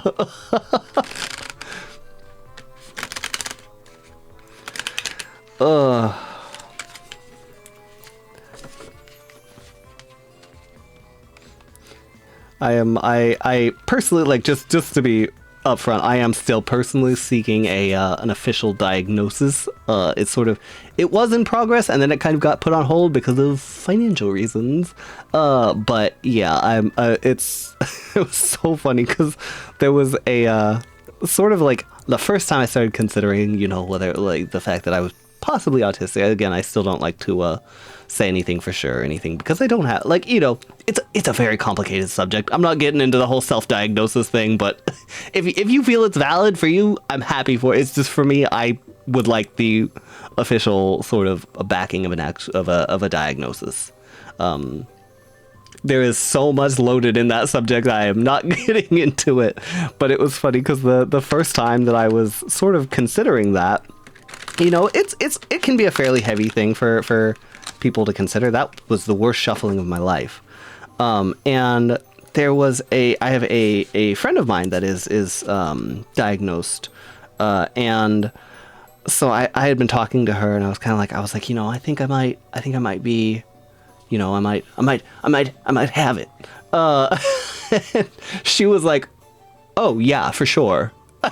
She was like, it wasn't like, you know, it's sort of like when people try to have like those like serious comings out to like their family, and their family's like, yeah, we all know you're gay, like, of course, like there was no question about that. That was literally like her reaction to me being like, I think I want to get tested, and she was like, why? I am sure you have. And I was like, okay, not the reaction I expected, but you know. Validating it still.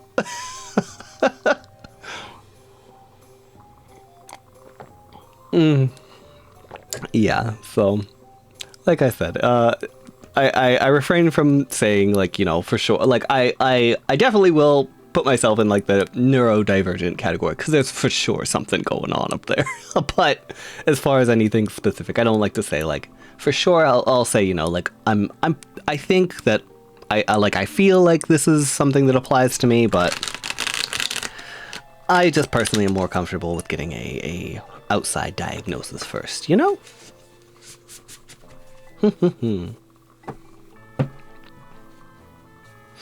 All right. I've been peer reviewed so hard.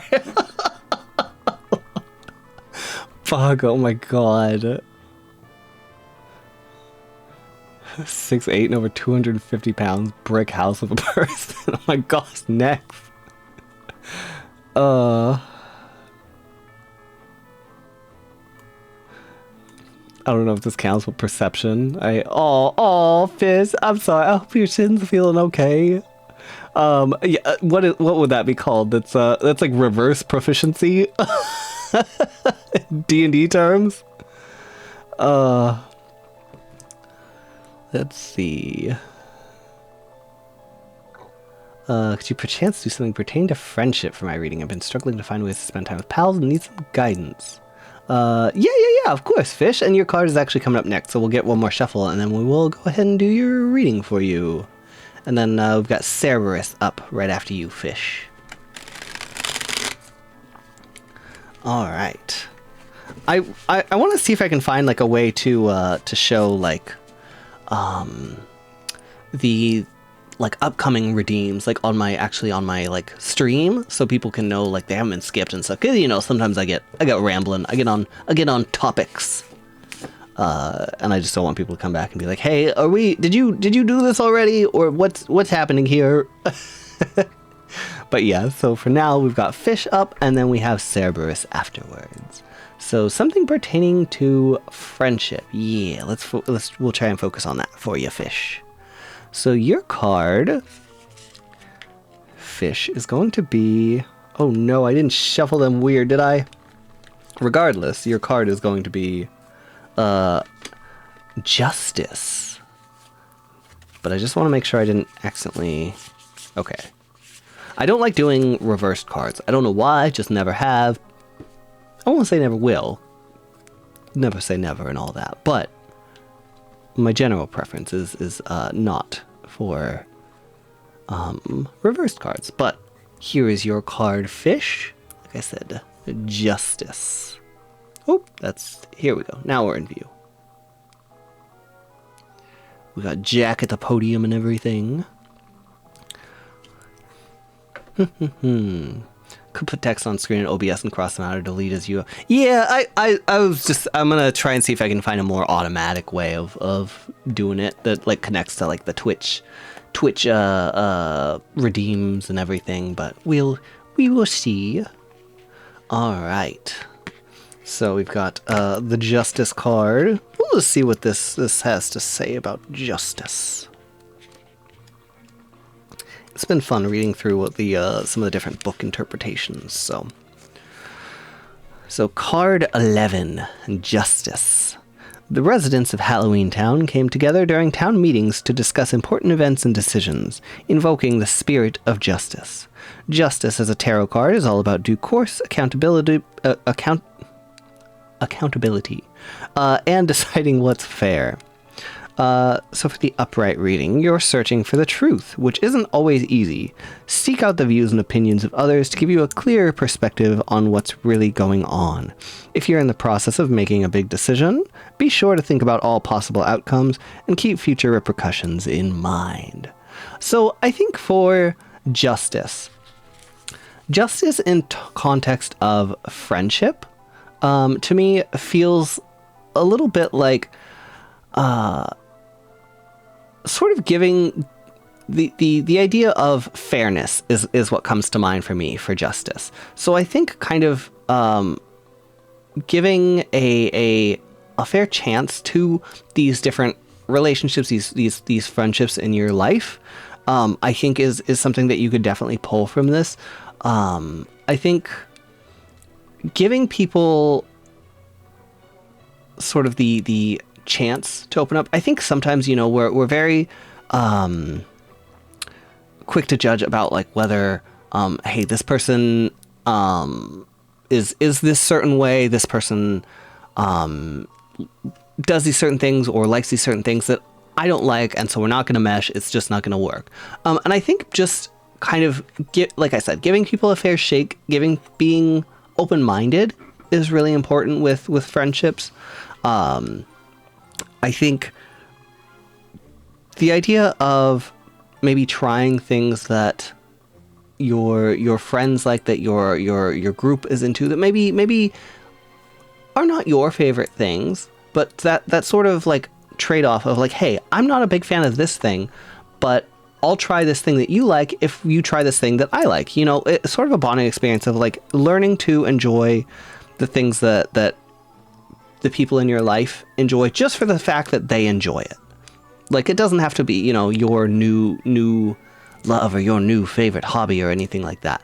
But I think that's an important thing to keep in mind when with friendships, I think just relationships in general, is just friendship capitalism. Yeah.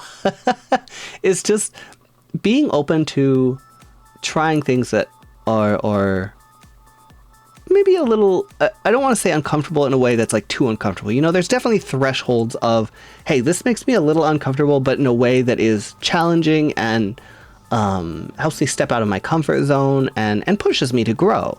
That's a very different thing from like, hey, I don't like this. This makes me uncomfortable, like in like a bad way. But I think finding that line of discomfort and maybe challenging yourself to try things that friends and family are into, enjoy, that are passions in their lives, is a good way to kind of find a way to meet in the middle and bring them in to be like, hey, I want to try things that you like, and maybe that'll make them feel like, hey, they want to try things that you like. I think that's something very, you know, important, like in friendships with balance, because of course, like, you know, how likely is it that you meet people that are into all of the exact same things that you are? Not always super likely. Like, sure, there's probably going to be some common interests and some shared hobbies and stuff. But I think just being willing to, you know, watch this movie that maybe you're not sure is really your thing, but your friend is super excited for. Things like that. I think opportunities like that are something to be on the lookout right now. That's what the Justice card feels like for me in terms of friendship. It's just looking out for places where you can kind of find bridges and balance in that sort of give and take that's inherent to our relationships. I hope that made sense. I hope it's helpful for you at all, Fish. I always say, though, you know, one thing I haven't said this stream, but I always like people to keep in mind is, hey, they're just cards. You know, the veil between worlds, pretty thin today, but they're still just cards. So if I ever say anything that feels like it doesn't quite resonate with you, doesn't quite click, doesn't feel like it makes sense, take it or leave it. I think Taiko always has a saying, and I always forget what it is, but it's something like, it's something to do with like, take what works and leave the rest. But appreciate the advice, take it into consideration. Oh, I'm glad. I hope it helps. And regardless of whether that ends up being the answer, or you end up finding other ways to find some connection, I know that sometimes those struggles with friendship can feel a little lonely. So I hope for the best for you. I hope you get to feel a lot of connection and friendship and everything in your life in the upcoming times. Wishing you the best, Fish.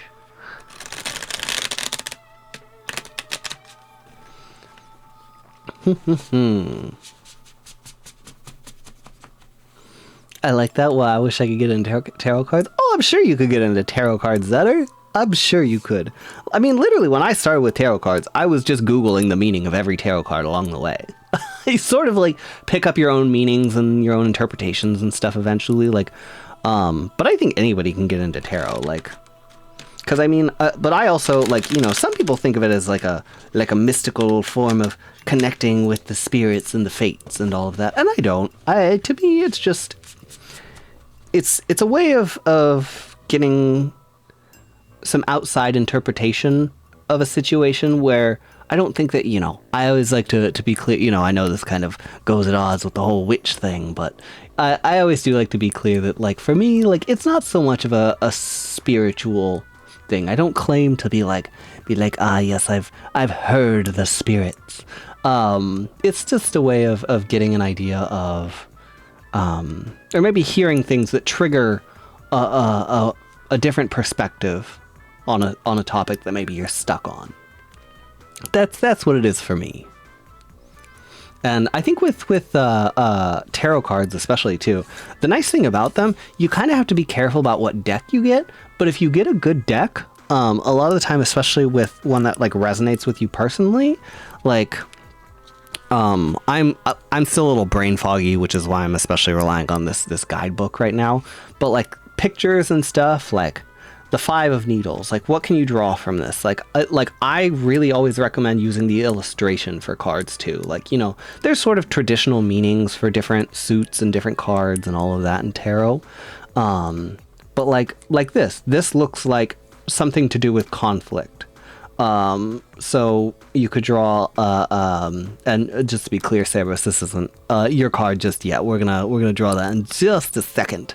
But just as an example for like, the 5 of Needles, especially with needles, you could pull the concept of like sharpness, of poignance.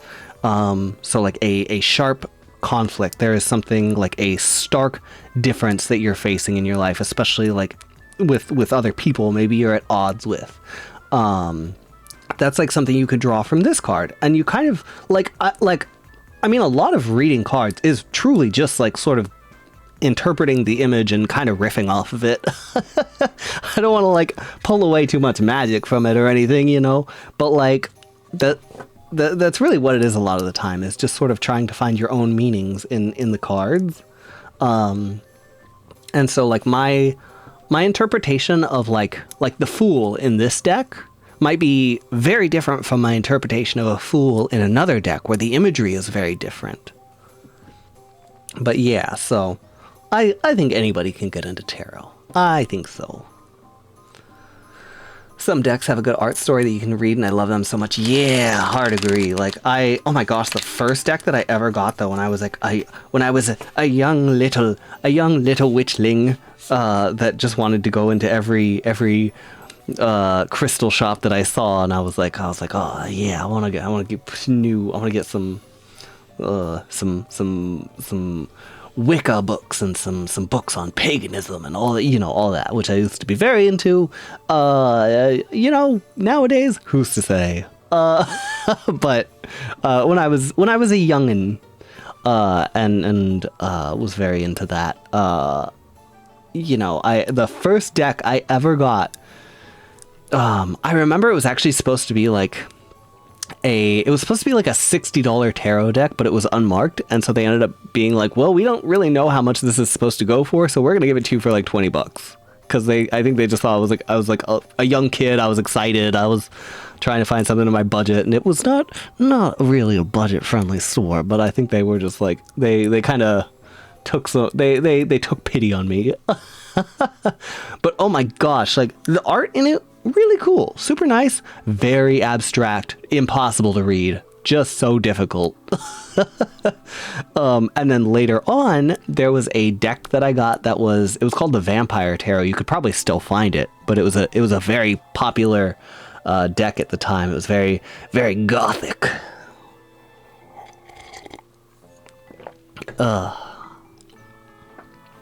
I am going to take a small, I'm not like leaving or anything, but I am going to take a small snack break before we do your cards there, Briss, because it suddenly hit me. I brought a snack with me, and I just suddenly am like, oh, I'm about to pass out. I need a little sugar. So I've got my little, let me show you guys. I don't know how well you're going to be able to see it because it's got milk in it, so I can't tip it over too much. But it's my Pokemon cup. It's got all my little ghost types on here. For Halloween. And it's a glow in the dark cup too. It's very fun. But yeah, I'm gonna sneak a couple Oreos, so I'm sorry, you're gonna hear some little chewing sounds. Yeah, truly, it was like a small excited child discount. That's really what it was. Have you ever looked at or used Crowley's Hermetic deck? I don't think I have, but let me Google it to find out. I'll Google while I'm chewing.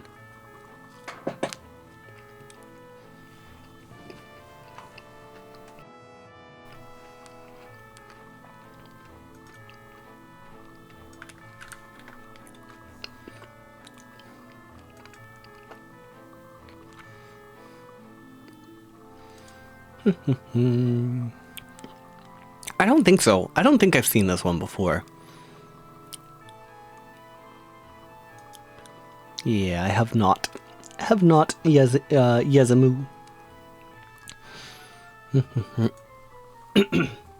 Keep having to remind myself that I got that tarot deck a year back. I need to learn it. Love to do readings in the future. Yeah, super fun. It's fun. I enjoy it. Holds the oh my gosh, Tycho, I have the exact same problem. Yeah, the Arcana deck from like the mobile game, the Arcana. It's so pretty, but it's so hard to read. I truly like for some of my decks that are like hard to read. Like I fully like have an Excel sheet that I just like pull up every time to like reference in case I forget anything, because I'm like, these cards do not provide me any context. Oh, Nix, thank you for the posture check and the threat, much appreciated.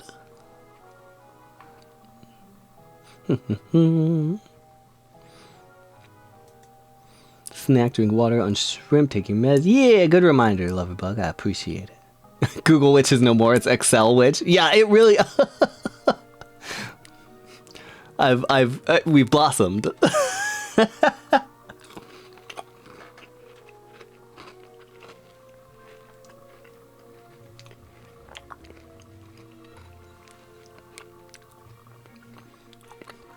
Maybe after we finish up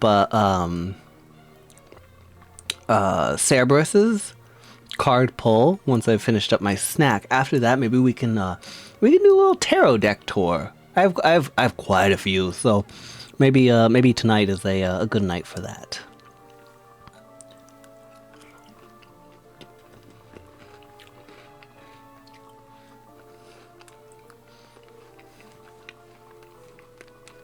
Spreadsheet wits. I love making spreadsheets. I love it. It's so like it truly, the way it just like it makes me feel so organized. Every time I was like planning a trip or something, when I was in Japan, I was like, everything went in a spreadsheet. I had everything, like not even like financially, just like, but I mean just like where I was going, like how long it took to get from one place to another, like the transit that I was gonna take and everything. All spreadsheets for miles, spreadsheets as far as the eye could see. Spreadsheet sorceries, yeah.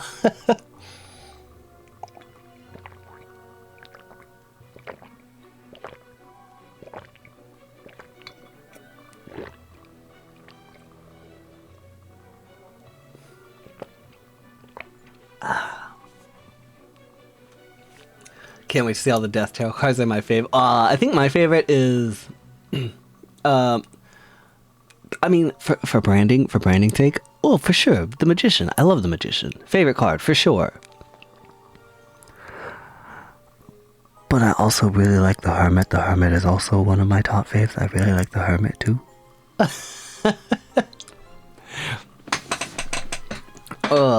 All right.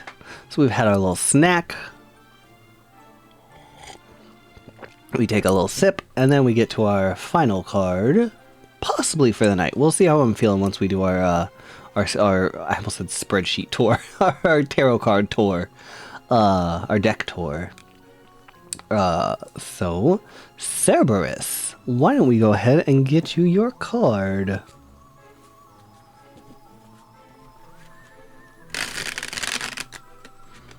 Ugh. It's always just like the last like 10 cards that I can't quite get to shuffle correctly. They're loosening up a little bit. I can feel them starting to shuffle better, but... Alright, so Cerberus. Let's go Muriel energy. Look, I'm not going to say that's a non-contributing factor to my love for the Hermit. Muriel Affectionate.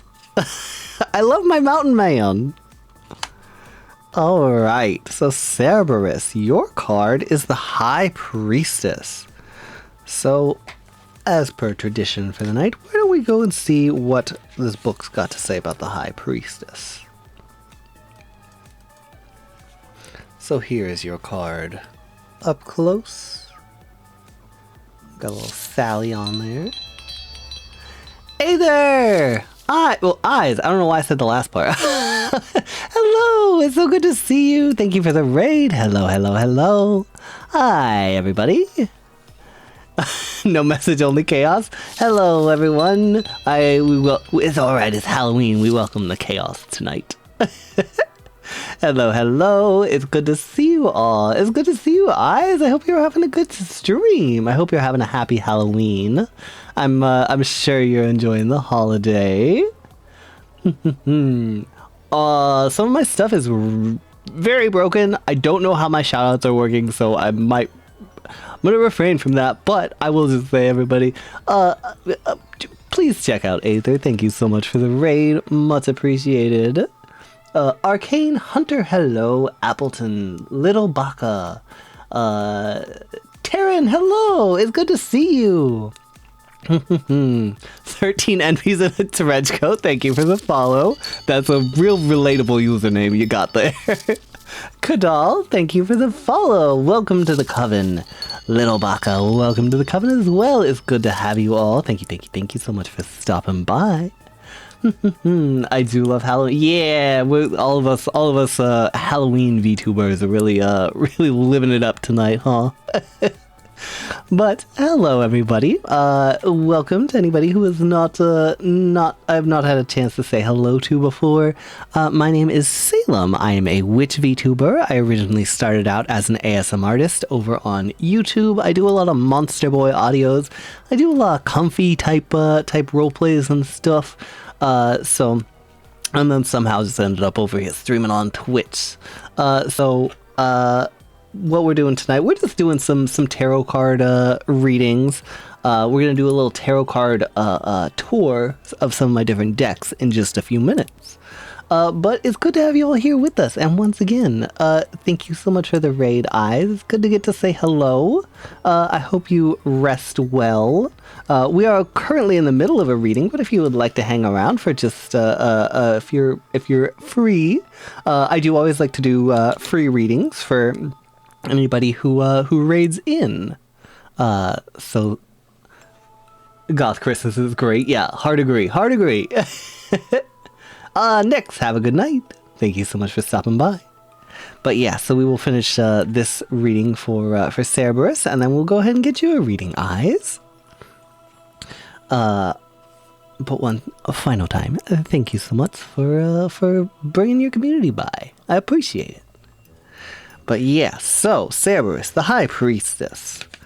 So, this deck is a little bit different, and I just got over Bovid, or I'm currently getting over it. So, I'm a little brain fog tonight, so we're cheating tonight.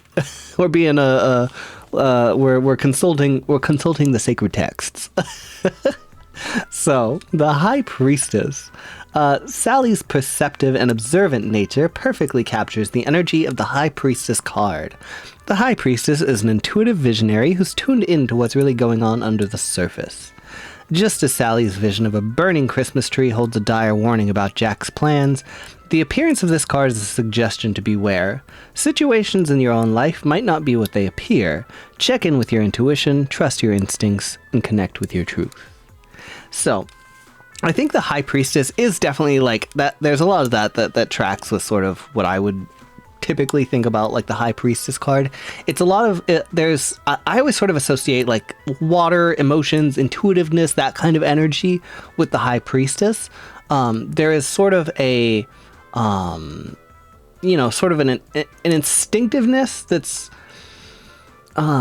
which I think a lot of the time is how do I put this?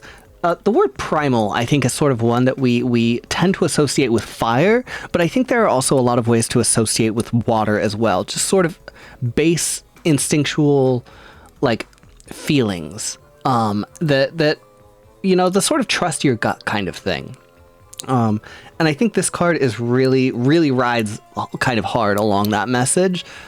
So I think Cerberus, I think this is kind of the message to trust your gut is really the message to take away from the High Priestess in general. And like I said, the Major Arcana tends to provide a more zoomed out view of our lives. So I think in general, this might just be a time of your life where things feel a little crazy. Maybe, it's unfortunate, but not everybody always has our best interests in mind.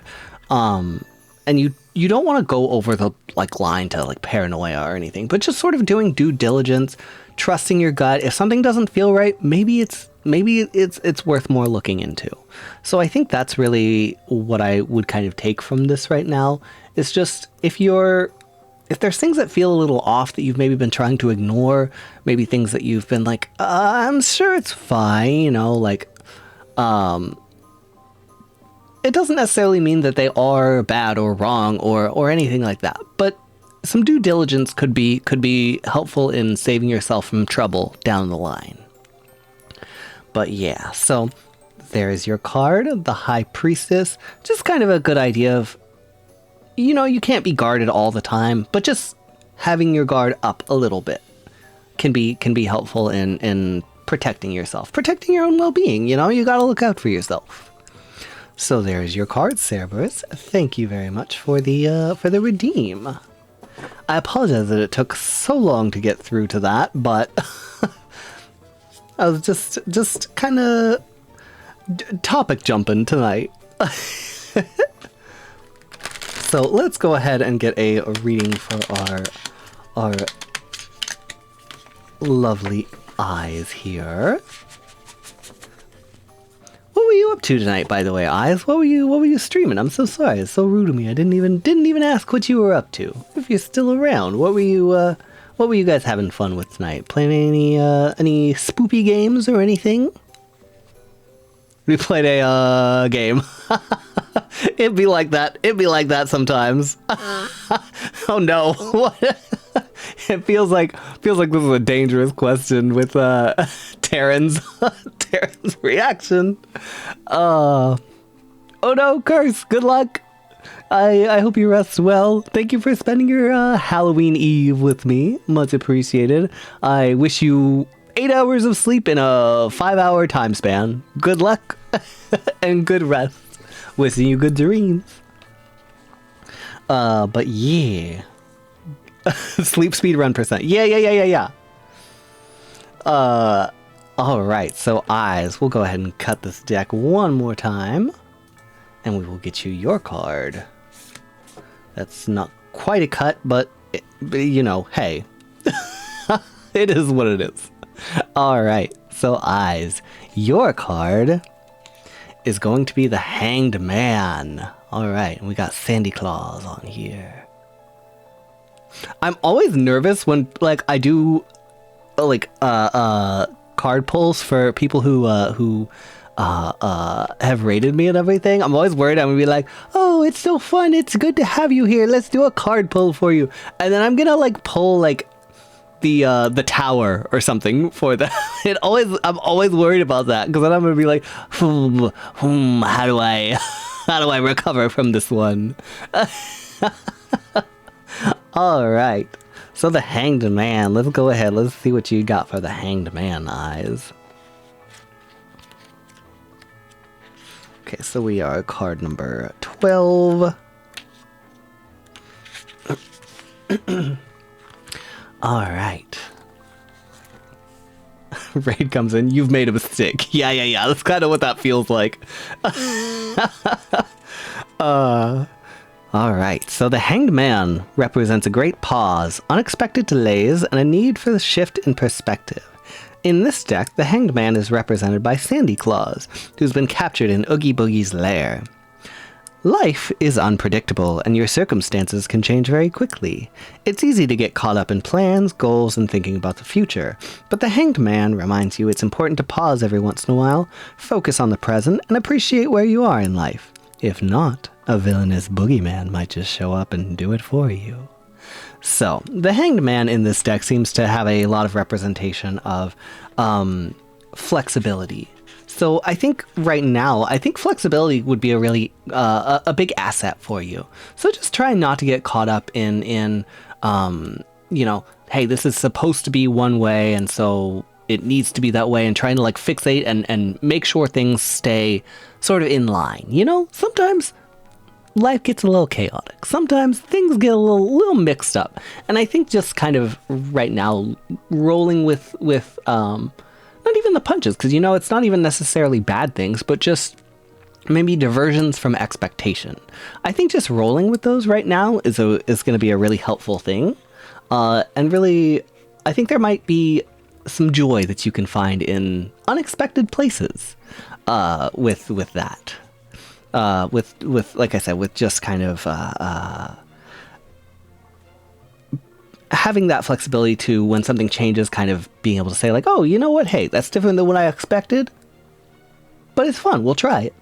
I think that's a good attitude to have, and it does. I always kind of get that vibe from you anyway. Though I feel like you're that seems like something you would be pretty good at. So, but there's your card, Eyes. Once again, thank you so much for the raid, and it's wonderful to have you and get to say a little hello. Hand cam is so pretty to look at. Oh, I'm glad, Taryn. Thank you so much. Oh, actually, you know what? I realized I didn't really mean to be, but I'm still zoomed in from earlier, too. It kind of works with the tarot cards and everything, but let's go ahead and zoom out a little bit. Never forget the death poll 5 times one night. Oh, there was one time where I think there's been a couple times where one of my mods, ours, has been like, haha, I want a reading, just don't give me the tower. But every time he says that, it's always like, hey, ours, guess what card I just pulled? I think he's accidentally like cursed himself with the tower twice now. Yeah. Please go rest. Devour all of the Halloween candy that you can possibly get down. That's what the night is for. Thank you so much for stopping by, Eyes. Thank you so much. It's good to see you. Ours really has gotten the worst luck. It's bad. Have you lit anything on fire today? No, I tied back my hair so I wouldn't light it on fire again.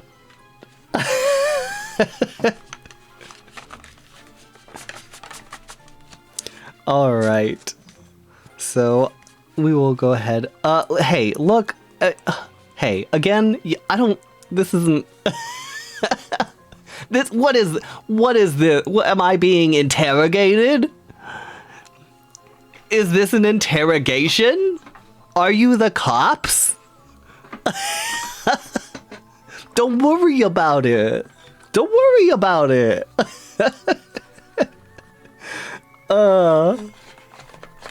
Alright, so we might pull this back out in a few minutes, but now I think we're going to do a tarot tour. I'll just show you guys the different decks that I have, and we'll go ahead and zoom out on our desk here. Maybe, do we need to have one? No, we don't.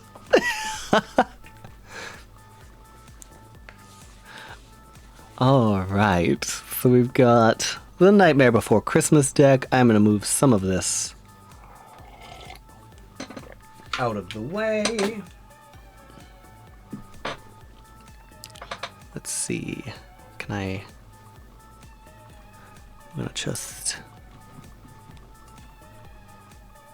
just try and move that candle kind of out of the way. Get a little extra space. We don't need the cops. The firefighters, on the other hand. Hey, hey, Loverbug, valid, so valid. Also, what do you prefer? Just so I know, do you like Loverbug or just Bug, or what do you prefer? I can't promise I'll remember it, but I will try. I'll give it a shot. Just so I know what you prefer. I always like to ask. Alright, so let me go ahead and grab some of those decks. I will be right back. I'm not going far. I got them all up here, but... Ooh, I forgot I had this deck. Actually, this is one of my favorites. It's a very cute deck.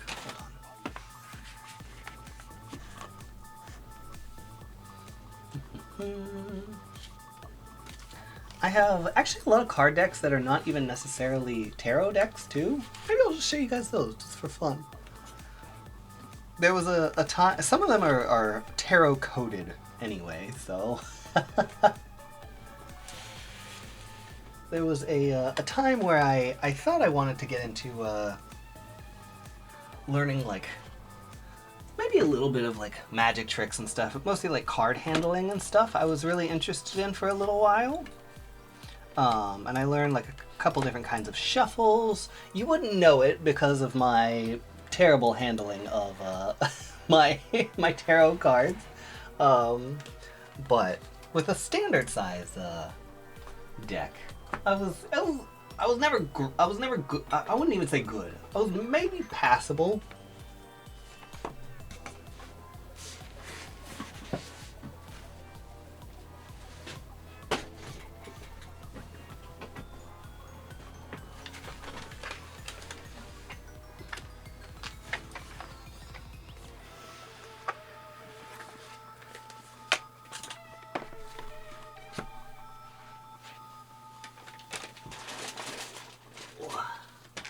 Okay, I think that's all of them.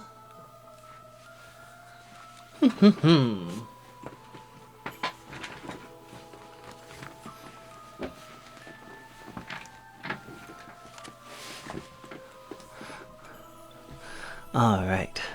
Call me anything under the sun. LB, Lovey, Bug, Buggy, Loverbug, anything works. Alright, I will keep that in mind. Thank you so much for letting me know.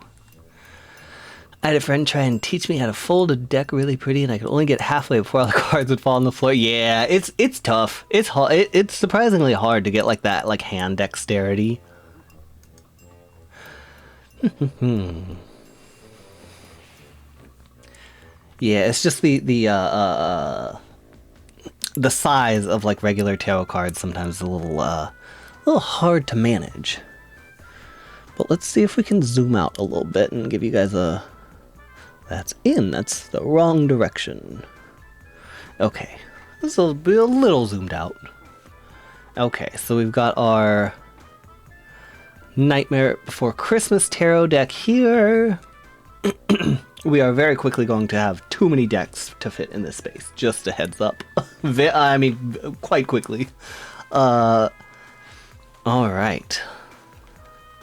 So the first one here. Ooh, this is a cute one. This is one of my, I was gonna say this is one of my favorites, but I would probably say that about all of these decks, so. So, this is a really nice, like, Oracle deck that I have. I really like this one. The art in it is very cute. The bat actually is probably my favorite card in this whole deck. I think the art in it is it's just stupendous. It's very pretty. Yezamu, I hope you rest well. Thank you so much for stopping by. It was good to have ya. But yeah, so I really like Oracle decks like this, where it's like it's not, you know, your traditional like tarot arcana. It's more of a, it's just like new symbols, new characters, new archetypes that people have thought of. So that is numero, I guess Nightmare Before Christmas would be numero uno, so that's numero dos. And then we have, this is, I really like this deck, but I don't use it often because I have a really hard time reading it. Because I just eat crows, ravens, you all know. You know how I am about my ominous black birds. But yeah, so it's a really cool deck, and I didn't do a great job on it, but I forget what the name of it is. But when you like go in and like edge your cards like this, when you like add a color to the edges of them, I alternated like I did like half of this deck with like a gold pen on the edge, and then I did the other half with like bronze. It's kind of worn off now. It's been quite some time. But it used to have this really pretty like sort of dual like metallic sheen on the edges of them. It was really pretty. I probably need to go through and do it again. Yeah, so it's a very nice deck. It's very sort of like, it has sort of a little bit of like an abstract element to like some of like the backgrounds and everything to it, but like very, very pretty cards. Lots of the Raven King, anybody? I love those books so much. Anyway, yeah, so very, very pretty deck. I really like this deck. I can't read it well, so I always have a hard time. It's maybe not one of the ones I go to first, but it's like, there are some decks where I'm okay that I don't, that reading it is maybe not the easiest thing. It's just something that I like having in my collection. So now on the Critical Role topic, we have Mollymock and Jester's Oracle of the Moon deck. We've got, of course, this super pretty golden edge to it. We've got a little booklet. I love that the booklet too is very cute, because like it's done in the style of like as if it was like originally like a typed book, and then there are all these little like scribbled like notes that are from Jester. It's very cute. Jester was one of my favorite characters, so I think I gotta say, if I had to pick a favorite character for Critical Role, though, for at least for campaign 2, Caduceus for sure. I just, everything about Caduceus is just wonderful. But yeah, so this deck is kind of different because you don't have to, but you kind of have to do like reversed cards with this, although they're not really reversed, because they just have like each side has different meanings, and they're normally kind of complementary, but you sort of have on each card, you have the Judge and the Tyrant, you have the Anvil and the Sword, you know, that kind of thing. So I should probably hold these up a little closer for you guys. The Hand and the Eye. Oh my gosh, though, just real quick, this is gonna have a spoiler for the most recent Critical Role live show, just as a heads up if anybody's trying to avoid that. As soon as you see me pull this card away from the screen, I'll be done talking about the spoilers, but just while this is gonna be up, there's gonna be spoilers. So 3, 2, 1, spoilers start. Okay, so in the most recent episode, when they were of the live show, when they went to revisit the campaign 2 characters, in the like final battle, once this like gigantic like demon from like the like sort of apocalypse that happened like way back in history in Exandria, this demon got released. They had to go like, you know, they had to take it down and everything. And Caleb Widowgast polymorphed himself, I think it was true polymorphed himself into, what was the full name? It was like Geladon, Geladon the Hunger and Ivory or something like that. But which is just like this gigantic ancient white dragon. So he just turned into a dragon who, while also having a like a clone of himself essentially that he had made, that also polymorphed into a T-Rex, which was, I believe, then there's a spell called Enlarge Reduce, which either like doubles something size or halves something size, and somebody cast, I think they cast Enlarge on the T-Rex. So he was just simultaneously a gigantic T-Rex and like an earth-shattering ice dragon at the same time. It was insane. It was wild. It was so cool. Anyway. Okay, spoilers over. But it was just like, it was truly like one of my favorite moments. Just very epic. A Salem Tarot stream on Halloween. Indeed, indeed, indeed. We had to get a little festive tonight, you know, Silence? Also, good to see you. Good to have you here with us. It's a fire. Hello, hello. Miss Being. Oh, it's okay. We're still going on. We're doing a little tarot card tour right now. So that was the Critical Role tarot deck, and now we have one of my favorite decks as well. Oh, Bug, thank you very much. I appreciate that. And actually, it looks like ads are currently in progress, so we're gonna give that about 10 or 15 seconds to finish up, and then we will continue. I will take a little slurp of tea first.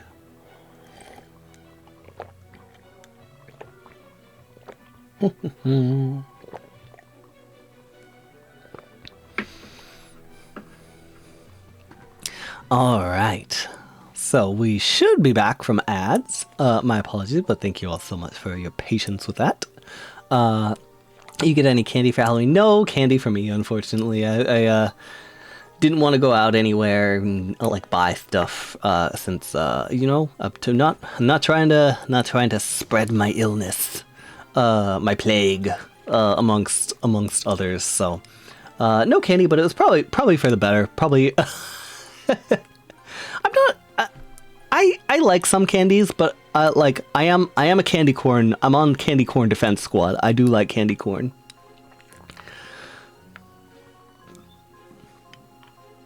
Jester and Molly Mock are the reason I main tieflings. That is so valid. Jester true. Oh, I love Jester. She's so good. But yeah, so this is one of my favorite decks. This is. Again, like I said, I'm going to say that about all of these, but it's the Forest NB Tarot. It's so cute. The a lot of the decks that I get come with like a tablecloth sort of thing too, like a reading, like someplace to do your readings, like to spread them over. So this one came with like a really cute one that had like a little like rat design on it, I think.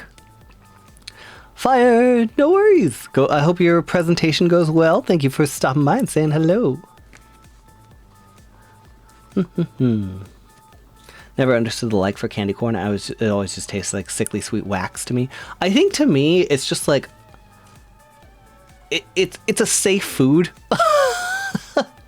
It's like there's not a lot of textures. The flavor is very simple. It's kind of like.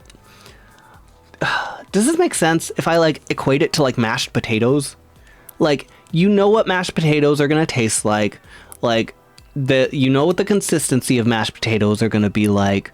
It's a safe food. It's just kind of mushy. There's like a certain like it's really hard to make an offensive bowl of mashed potatoes.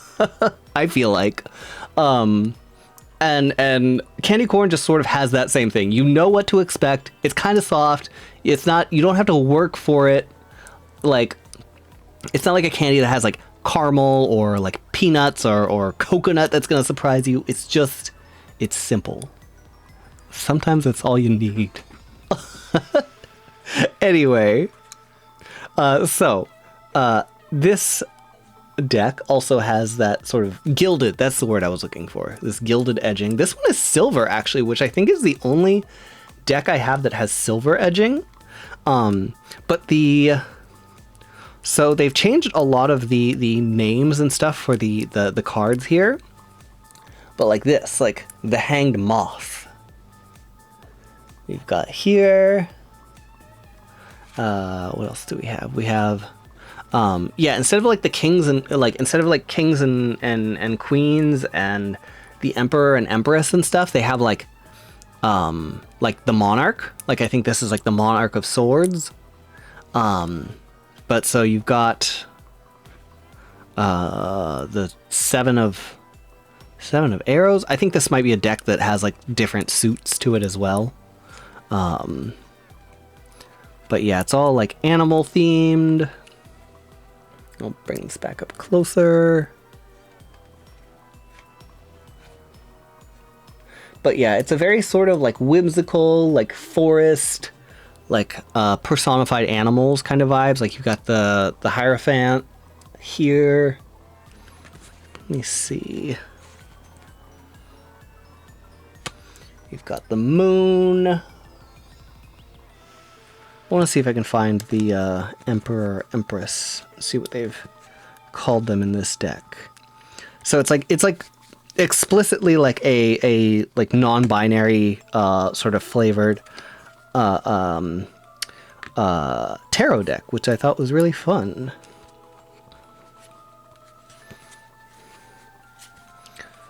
Can't seem to find. Oh, here we go. This might be the Emperor, the Empress. I can't remember exactly, but like this is like the replacement card for it in this deck is the Creator. Yeah. So that's a cute one. That's one that I really like to pull out. Again, it's not the easiest one for me to read. I do have a little bit of a time with that one, but it's fun regardless. There's some decks where I'm like, this is hard to read, and that's okay.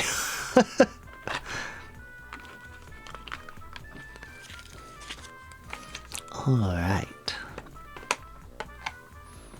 So there we go. And then we have another bagged deck here. Is this my Demon Boy deck? Oh, this is the Angel Boy deck, I believe. Yeah. Is this? No, this is the Demon Boy deck. I was like, hold on. Yeah. Because the Angelic Arcana is a full deck. This is a, this one here is, for the most part, a Major Arcana only. So, of course, this deck, I don't think needs any introduction for my regular viewers. It is our Demon Boy deck that we use almost every time.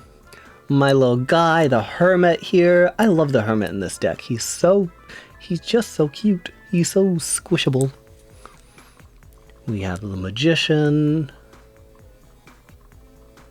Which, admittedly, I will say, it's not my this is not my favorite Magician card, and I don't mean that in like a bad way or that it's like a bad card or anything. It's just like the art just doesn't speak to me as much as some Magician cards do. But yeah, so this is just really like the ultimate deck for me. This is the one. We gotta find our spicy boys. This deck has some spicy boy cards in it that I love. We got the Chariot. A little spicy. There's one in particular. Here we go. There's our man. There's the Emperor. My king. Shrimping for a tarot card. But for real, like, you can't blame me. I'm not wrong. I know, I really wish this deck was still in production. I'm so sad. Every time I have to like tell people I'm so sorry. I don't think you can get this anymore. I always feel so bad, but it's like one of my favorite decks. I'm like, I almost like want to like reach out to the person who made it one day and be like, hey, just so I know what to tell people, or do you think you might ever make this again? Because if you do, I think there's some interest. But yeah, so that's sort of one of the go-to decks around here, you know. Salem Tarot deck when I would love to, honestly, like one day I really would love to do like a Major Arcana deck of just like all of my like different characters and stuff. As I've literally actually kind of like planned out like who would go on what card a little bit and stuff, like like just for my own fun, just because like there's some that I know like right offhand, like Ilya the Fool for sure. Like, I don't mean that in a disparaging way towards my boy, but he is like sort of the character that is all about like starting a new adventure. So like, yeah, the Fool Ilya. I've kind of gone back and forth on Nox and Somnus because I feel like they could be on their own cards, but they are sort of a set. So like this feels like it would be like sort of a contentious choice, but like I always like to like I always emphasize with the lovers that it is not a card that is necessarily about like it's not all about romantic relationships. It can be about familial love, it can be about platonic love, all of these things. And so I've thought that Somnus and Nox could actually go on the Lovers card, just like as like a brotherly bond kind of thing. And then who else? Who else did I have? Cursed Elf. Cursed Elf, unfortunately, I know everybody loves I know everybody really likes the Cursed Elf. Unfortunately, Cursed Elf is a script that is from somebody else that is not one of my original characters, so they would unfortunately not likely be in there. It is possible I would have to talk to the person, but that made the original script. But it's possible, but I wouldn't count on it, just as a heads up. I know, unfortunate. I'm so sorry. But let me see. I had a list. I literally had a list somewhere where I had written this up. Let me see if I still have it. I don't know that I do. I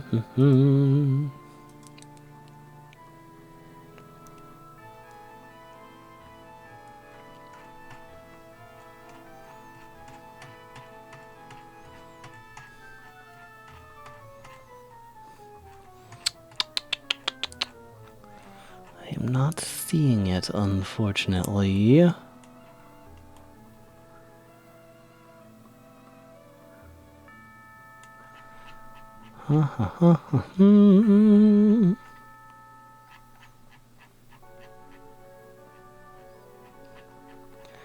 Yeah, it's not here, but I can try and spitball some of them. So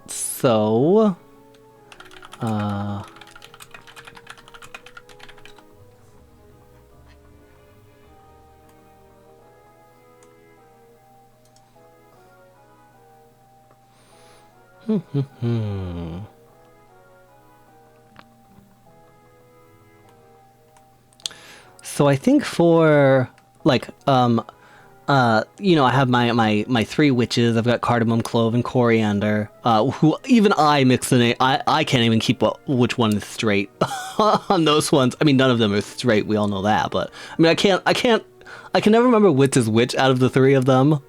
Clove, I believe, is the creepy one.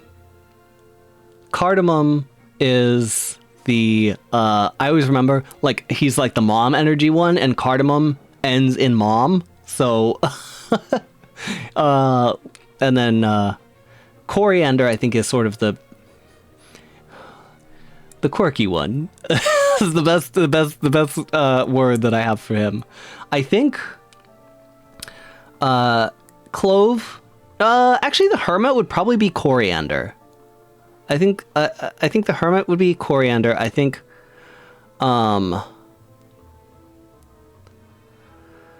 you could do coriander or clove for the hermit, actually, truthfully. Or you could do Avi. Avi could be the hermit, actually. Little Naga boy.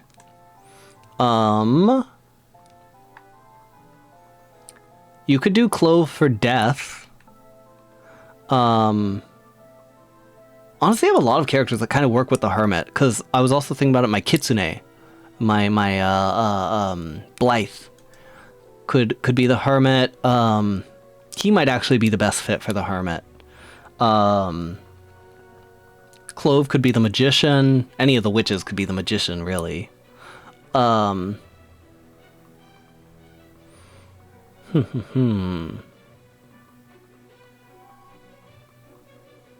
Avi as death is kind of a sad idea that I think would fit, because that is sort of, I think he does see himself as a little bit of a monster, which is sad, but we'll work on it. We could fix him.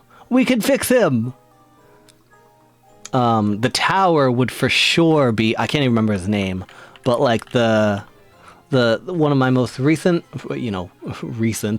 audios, with the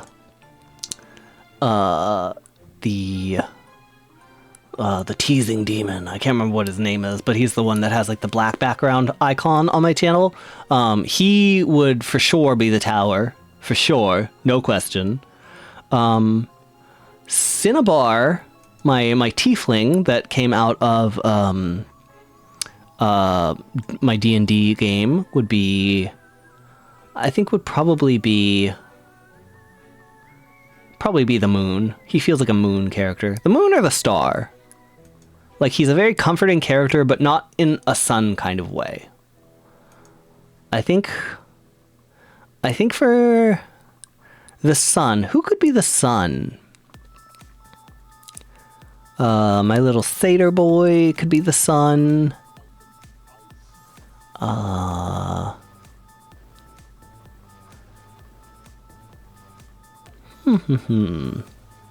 Ilya is more the moon, but I think he could be the sun. He could be a contender for the sun regardless.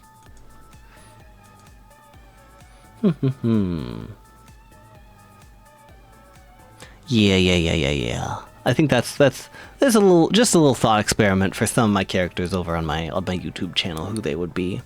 But like I said, I would love to maybe do that one day, but just right now it's not an anytime soon thing, but it is a maybe one day thing. But so this is another deck. We're about halfway through the decks that I have, I think. We're getting there. Hey, Sivshep, thank you for the follow. Welcome to the coven, much appreciated. Good to have you here. Thank you, and I hope you're having a very happy Halloween. Or had, depending on your your time zone. I know I'm kind of one of the stragglers here. I got about 10 minutes of Halloween left. Oh, thank you. I appreciate it. I'm glad you like it. I'm a little spookier looking tonight than I normally am. I'm normally a little more bubblegum flavored, but thank you. Praxis, yes, thank you. I truly don't even know the names of my own characters. Must know which card Finn is. Finn actually could be the sun. Let me think. Could be the sun. I've always sort of thought of Finn as sort of like he's meant to be sort of a character that is a rock for the listener. He's a little bit more of a stable character than somebody like Ilya is, or somebody like Avi.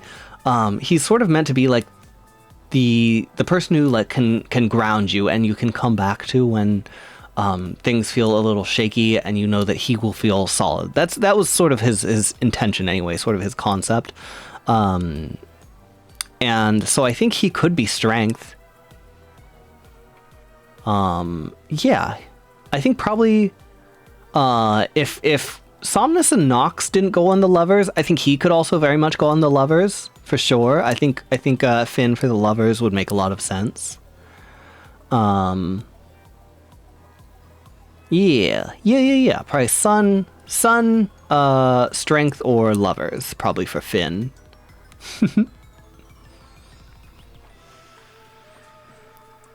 We were doing some tarot readings earlier. Now we're kind of doing a little tour of my different decks. I don't get the chance to pull them all out very often, so I'm kind of just sewing off my tarot decks.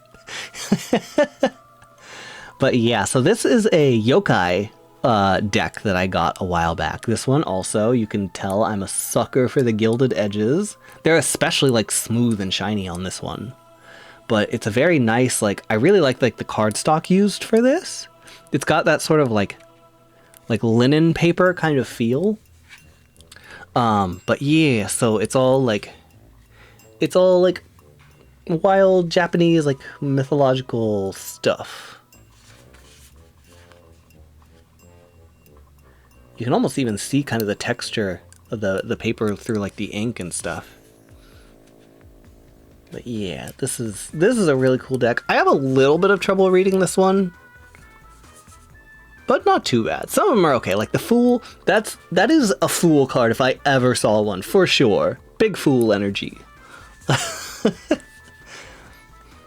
But yeah, so some cards are easier to read than others in this deck. A little Kappa with temperance. Obsessed with that little fool. Yeah. Just like me, for real, big fool. Hey, look, I think we all got big fool energy sometimes. But yeah, so that's my Yokai Tarot. I have the Lost Hollow deck, which you guys probably saw the like spread, the like tablecloth that came with this one quite a bit. I used to use it quite a bit in my my streams. This one had some other goodies that came with it that I have left in the box. Just some little stickers and such. I love anything with like an eye design though. Like of course, like but anything like this, any eye themed stuff, I love it. Big Fool energy, Jingle Boots, the house down. Stretch and posture check, Ninja and Amy, thank you very much.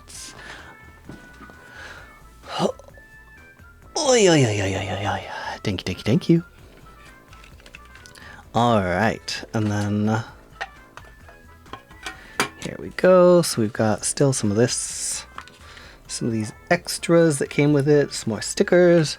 So we do have a little guidebook, which I do always appreciate getting a little guide like that, because you know, sometimes even for me, like I said, like today was kind of a brain fog day from being sick and everything, so having a little reference sheet to just kind of work off, a little nice, a little easier for me tonight. But this is a very I don't want to say harsh in like a bad way, but like the art style of it is very harsh, very like graphic, very intense, which is it's a very fun deck. It's a little different from my other decks. Yeah. A little less of a softer style. Got a lurk, but super glad I found stream. Oh, I'm glad you found it too. Thank you so much for the lurk, and I hope you rest well. But yeah, like, it's funny because there's some cards in this that I really like, and other cards that I just like, not that I dislike, but I just don't gel with at all. It's a very, even for me, like within the deck, it's a very, there's a lot of sort of juxtaposition in how I feel about the cards, which is kind of why I don't really use it very often, because like I said, like some of the cards, love. Other cards, not that I don't like them, I just don't really get anything from them, you know? I don't have anything to say about them, which is kind of a problem when a tarot reading. That's kind of the point. So there is the Lost Hollow. Alright. And we have up next... Ooh, I think I know which one this one is. This is my Inuyasha themed tarot deck. This is my little weeb deck. So this deck has... Oh, it's got some like strings from the bag on it. Get those off. Yeah, so this was... Oh, did I shuffle this deck weird? I might have. Maybe it was just the one card. Yeah, so my Inuyasha deck. Let's see if we can find some of the sort of titular characters. We have the Chariot with the Wolf Squad there. We have Jockin. We have something to do with Shippo, maybe? It's a fox. Oh, we have... Well, I can't remember his name, but it's Tanuki. Is this, Kagome's mom, maybe? Question mark? But yeah, so the suits in this one are a little different too. We do have the cups, I believe. Yeah, we have the cups, but we also have the jewels, we have the arrows. What else? Ooh, the Hanged Man. That's a pretty design. This one I also don't use very often, just because, like, But this one I do really like. This truly, there is nothing that you could put on this card that would be contentious in this fandom. Whether it was like, it doesn't matter what pairing you put on here, it's going to be contentious. Inuyasha fandom just be like that. Oh, swords is the other one. So we have 2 traditional suits, and then we have 2 different ones. But yeah, I don't use this one very often just because I really like it. It's kind of a collector thing for me more than like a usage thing, which I generally don't like to have that mindset, but this is just one I don't really want to get like beat up or anything.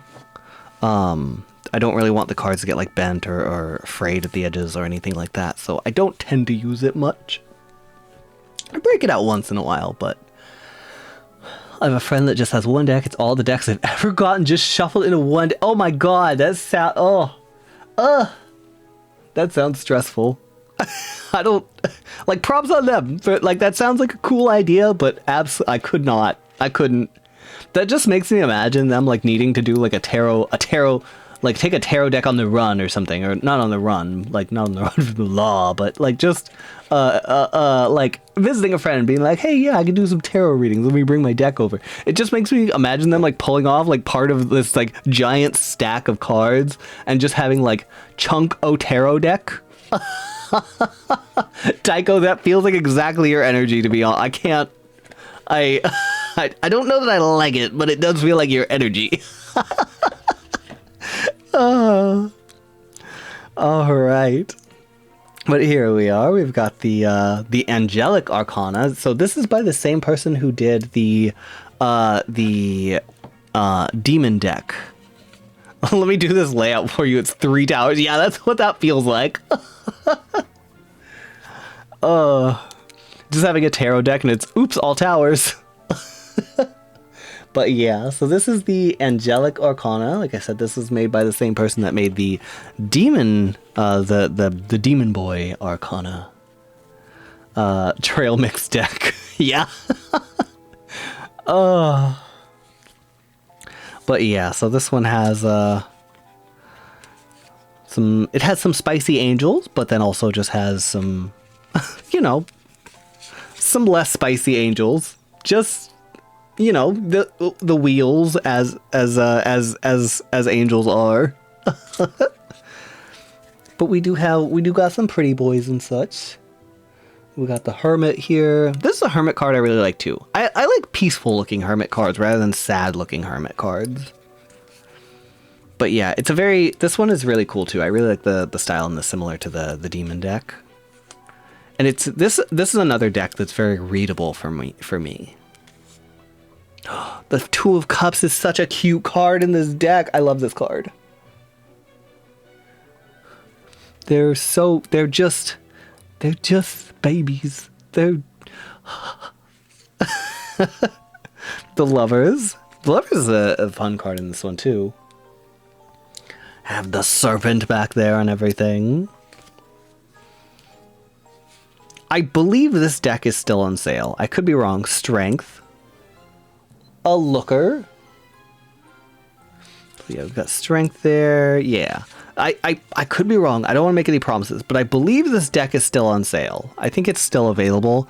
So I do highly recommend picking that one up. It's very pretty if you like the art for it. Ooh, you got it recently? Ooh, let me know how you like it when you get it, Taiko. I would love to love your opinions on it.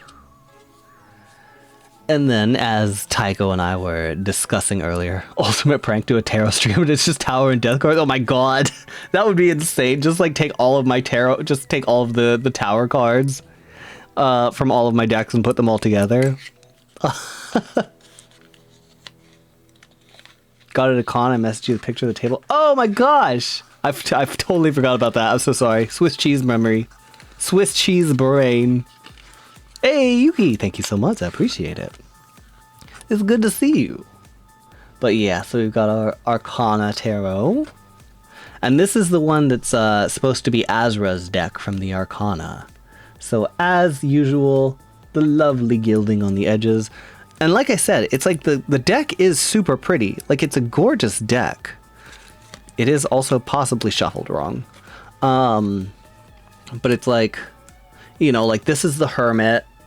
And there's, you know, there's some cards like this, like that's not super impossible to read, but that's just like, there's some like this. This is, you know, I'm sure Justice, something like that from the Scales. But it's just like in general, you know, the Hanged Man. But it's like the Two of Wands and stuff. I don't know what to take from that, you know? It's just not the most readable deck. You can get an idea of what certain cards are based on like the symbols on them and stuff, but it's just not, it's not giving you a lot to work with, you know? So very pretty cards, but just sort of a deck that you that I like to look at and look through once in a while and then put away and not read. This is not a tarot deck, actually. I'll show you guys just because I have it down, but this is actually a deck that I got. It's a D&D character builder. Not necessarily D&D specifically, but it's a character creator deck called Fatum. Or Fatum? I'm not sure which. I've always said Fatum. There's a cloth that it comes with because there is a layout that you're supposed to do with it. There's like a certain spread. But so it's really fun because it's like there's like you separate out the cards in certain sections, and then it's literally like a randomly generated like character creator. So you have like all of your different like D&D. Oh, actually this part is specifically D&D, but you can use it outside of D&D. So you have all of your different like D&D classes: Artificer, Barbarian, Bard, Bloodhunter, Cleric. So you have all of those that you'll like sort of randomize. So let's get through those. And then you have sort of like character like archetypes. You have like Anarchist, Investigator, Artist, Bandit, Monster. All of these things that just sort of like tell you sort of like your core character idea. And there's like other things where like it's like you there's like a whole way to do it that's like, what is, you know, if you're trying to figure out like a traumatic event in your life, you know, you'll maybe pick like one of these cards and it'll tell you when that traumatic event happened. So this one's got like training and search on it. And so like maybe you were searching for something and that was a traumatic event happened during your search. What you found was the trauma. What you found with the trauma is the search we had along the way. I don't know. Or like training or, you know, I'm just kind of making this up, but that's just sort of like how it roughly works. It's like, or like your character had a problem in their life. Like, how did they resolve it? And it's like selfless sacrifice or bankruptcy, wealth, you know, sort of. So it's that sort of thing where it's just like, it gives you different like concepts of like starting point ideas and stuff. And like obviously you have to develop like, okay, like, well, if I went bankrupt, like why did I go bankrupt, or how did that happen, or whatever. And there'll be things where like it'll tell you to draw a card from like a list of like family members, and you'll pick like, I don't know, like sister, and it'll be like, you're bankrupt because of your sister, what happened? And then you sort of have to fill in the blanks and come up with that. But it's a really fun way if you're kind of like stuck in a rut on coming up with characters to have a way to sort of get a random character that still requires you to kind of fill in the blanks and isn't just like total nonsense. Because sometimes like random character generators and stuff will be like, you are playing a goblin paladin who is from the Feywilds and knows how to speak Draconic. And you're like, I don't know how to make that all work together. You're like, I don't know what's going on there, but that's somebody else's character. But yeah, so I think I have, what do I have, 4 decks after this? Yeah, I've got 4 decks left. So we've got Voluspa. I don't know how to say, I don't know how you're actually supposed to say that. I'm just gonna say Voluspa. But this is a rune deck that I bought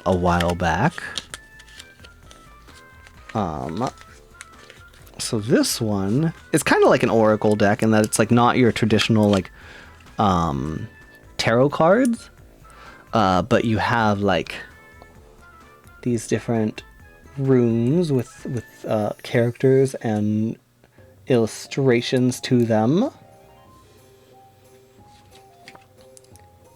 Yeah, so it's a very pretty deck, very sort of animation style. So kind of has the sort of kind of a JRPG feel to a lot of like the characters and illustrations and stuff on it. But yeah, so it's all based on Norse runes? Question mark. I don't really know much about runes, to be honest. So. But it does come with like meanings for all of them and everything in here. There's a couple cards, and I think there's a little packet in there that tells you what means what. But yeah, so that's a fun one. These two are very similar, but these are a couple decks that I really like. It's the Shadow Play deck and the Divine in Play tarot deck, and they are actually... they're pretty neat because they all have like the same backs to them, or maybe the major arcana backs are darker actually, but like design wise all the same. I realize I'm like holding that off camera. But yeah, so these are like an actual deck of cards that have like the Rider-Waite deck and designs like on the center. So you have like the King of Cups on the King of Hearts. Yeah, so it's like an actual usable card deck, but it has the major arcana on separate cards as well. Are there any more rounds of tarot pulls to go? I think I'll probably do another card pull, and probably in a few minutes. We'll probably do maybe three or five more. Probably 3, with how my throat is feeling. But yeah, so we'll have a few more tarot pulls in just a little bit.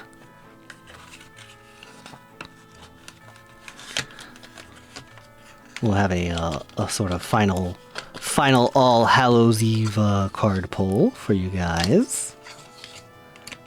Cannot seem to get these back in here.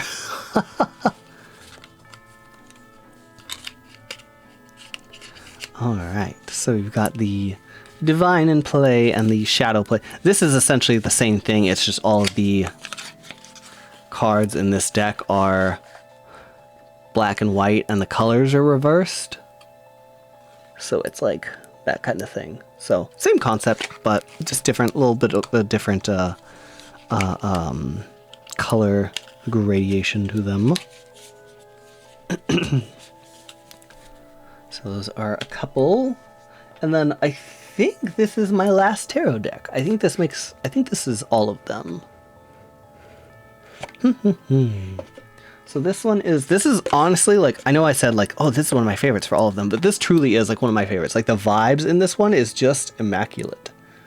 The Curious Travels tarot deck.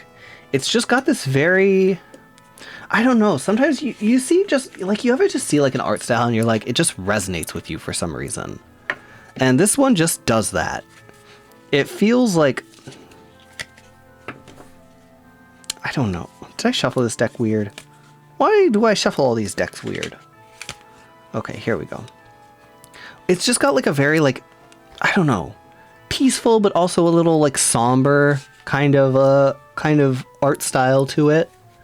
It's not like a typical art style that I gravitate to, but this specifically really caught me.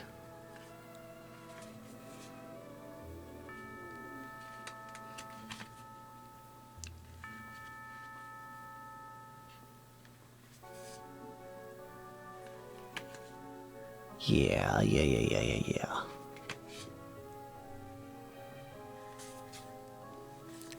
It's not always the easiest deck to read.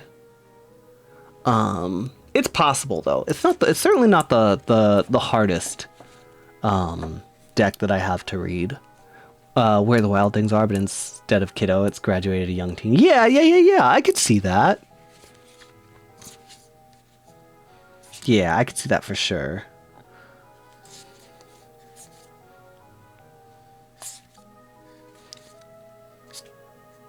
Yeah, there's just something about that deck that I really like. Not every single card necessarily, but there's some that are just so striking to me.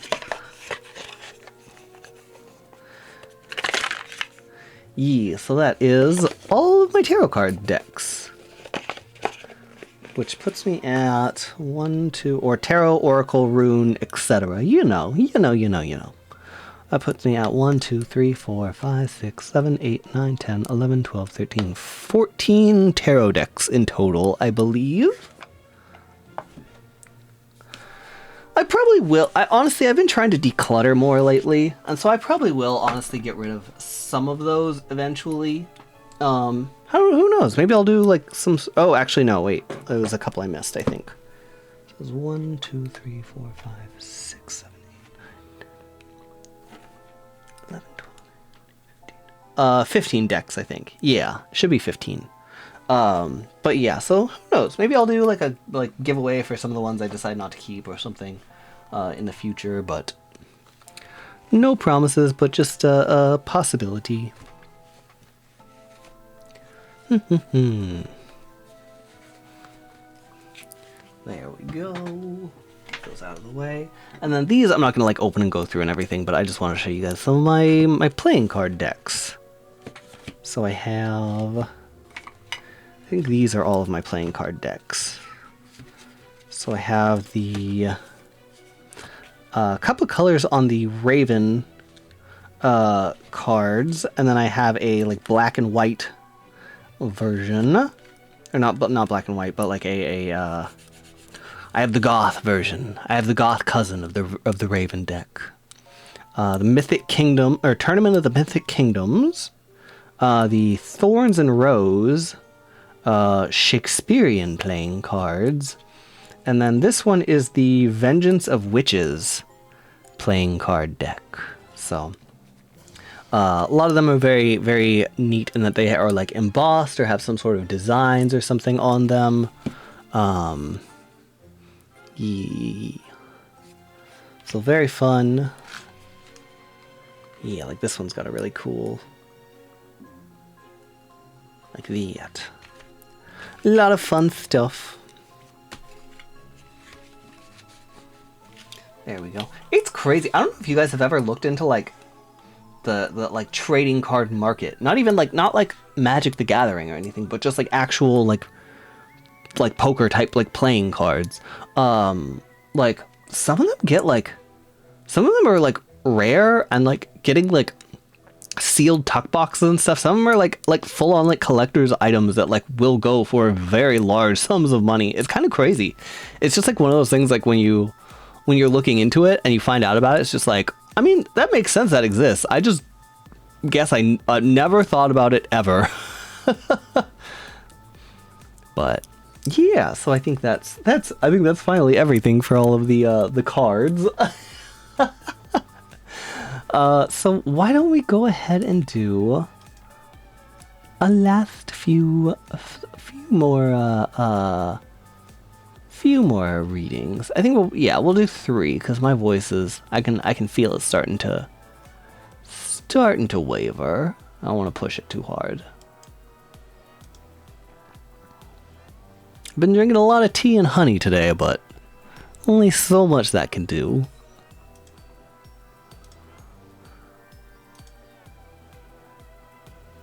I'm kind of vibing to this music though.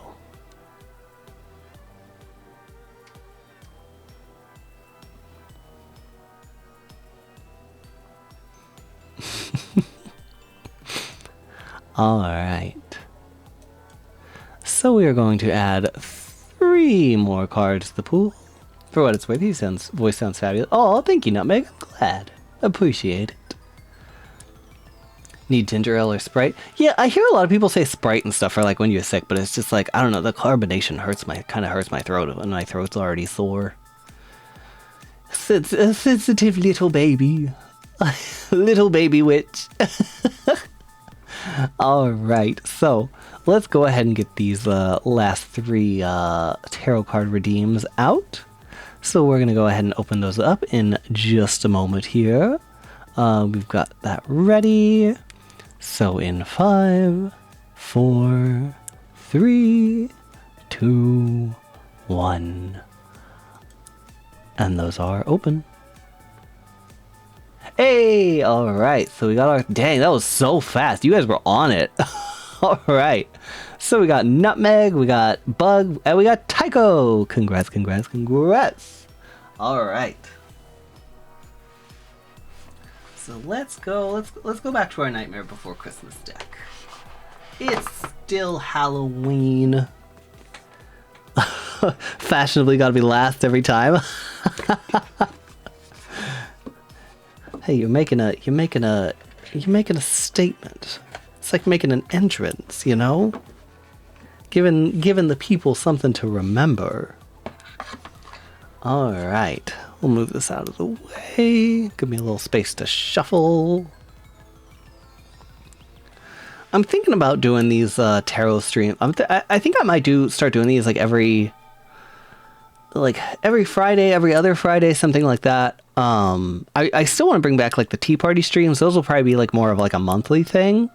But I was thinking maybe, because I like the idea of having sort of a schedule that's like consistent, like from week to week. Like doing ASMR like on certain nights, doing like maybe having like 1 or 2 nights for like gaming, and then like a specific like tarot card night, something like that. Because I really do want to get back on more of a stream schedule. All right, there's one thing I've been considering for starting in November, but I don't. It's literally November now, so I don't know if I'll end up doing it this month. But I've been wanting to do like a drawing improvement kind of like marathon, like 30 days of just like following along with some sort of like online like art program or class or something, and just like seeing what we can do. Because I used to draw. I used to draw a lot in high school. I was never very good, but I was okay. I was like passable, you know? I was like, it was that, I was sort of at that point where like when a high schooler tells you they like to draw and you see something and it's like, for somebody who's not in high school, it's not very good, but for somebody who's in school, like it's pretty good.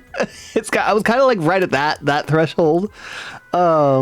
So I would like to I've always wanted to get back into it, but so I thought about doing like every day in November, because obviously there's probably going to be a few days in December where I can't stream, just due to holidays and stuff like that. I don't know. We'll contemplate it today, and then we'll see. If not this month, we'll do that in like January or February, because I kind of really like doing.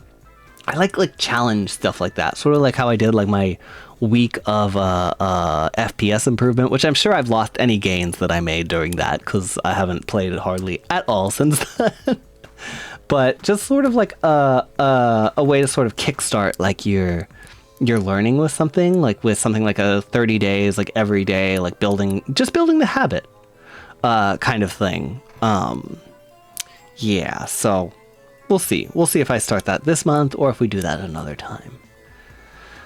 I've wanted to do it with language learning too, but it's just I haven't really figured out a good way to do that. That's not kind of boring. That's not just like a study with me stream, you know, which I think are fun, or maybe not fun, but like nice. I think they're cool to have, but I just want to do it in a little bit more of a interactive way, I guess, and I haven't figured that out.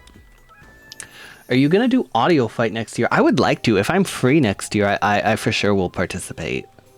Because I saw that happening. I was like, oh, that looks so fun, but it just wasn't in the cards for me this year, as it were.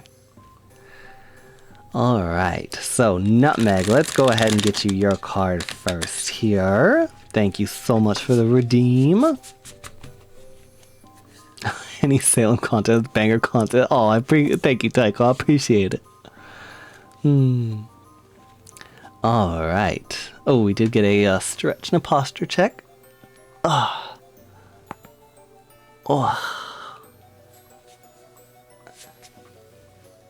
There we go.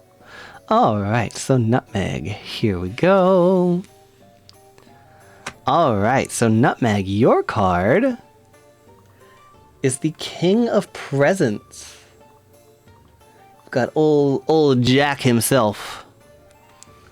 All right. So for the King of Presents, think that's like the first suit in here. Nope, that's candles.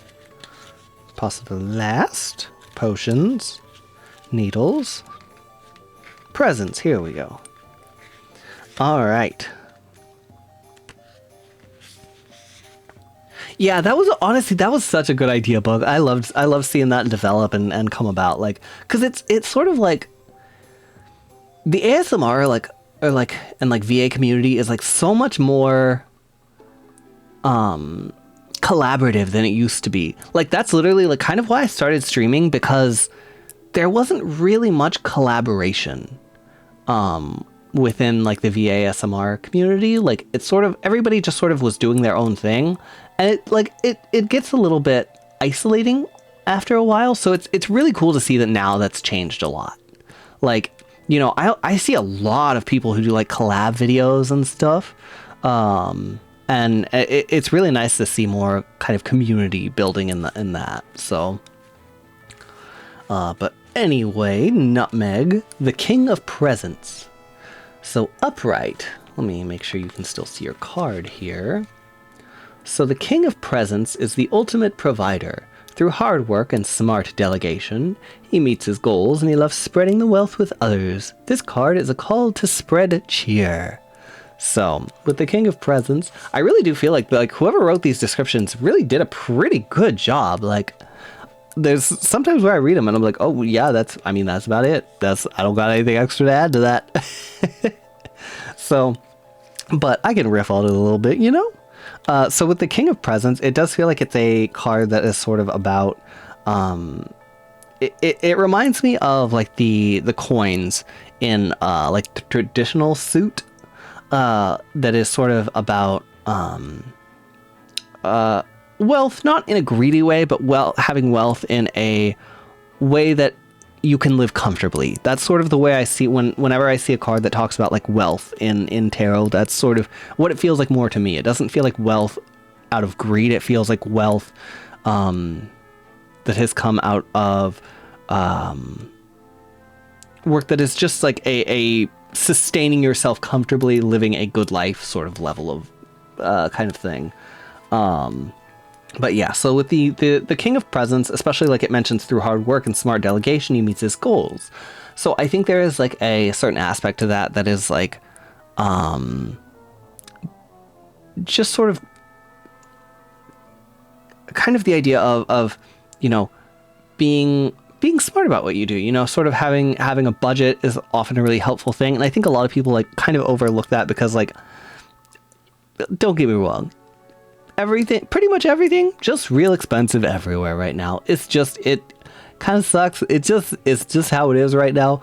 But there is some degree to which, like, you know, budgeting and being like cognizant of your purchases and just like trying to make ends meet and everything can be those sorts of things can really go a long way towards making yourself more cognizant to how you are dealing with what you have and making sure you're as comfortable and organized as you can possibly be. So I think just like it says, like smart delegation, I think just sort of coming up with like financial plans, as boring as it sounds, as boring as I think it is for all of us, you know, it can be a very helpful tool that I think right now might serve you very well. Especially like the idea of spreading wealth with others. This where it says like this card is a call to spread cheer, you know. Just the idea of giving when you can, I think, is something that comes along with that. And that doesn't necessarily mean like financially giving, but just being generous with time, helping friends like with what you can help out with, you know, like a friend is moving and needs help boxing things up, you know, just the idea of spending some time is sort of an investment in you know, a relationship, in a person. And I think this card does seem to have like this energy of like investments in others, that spreading cheer with others is sort of something that does pay dividends back. So I think being just the idea of being free and generous as you can while still taking care of yourself and making sure you have your own life in order is something that could be kind of helpful right now. It could be a good path to take. But there is your card. Thank you so much. Yeah, Nutmeg, thank you very much for your card redeem. Actually very accurate. Do need to take time to create a budget. Believe quite strongly in doing all I can to spread joy. Oh, I'm glad. Well, I'm glad it feels helpful or relevant for you. And thank you so much for the redeem. Of course. I'm glad that you were able to get anything out of that.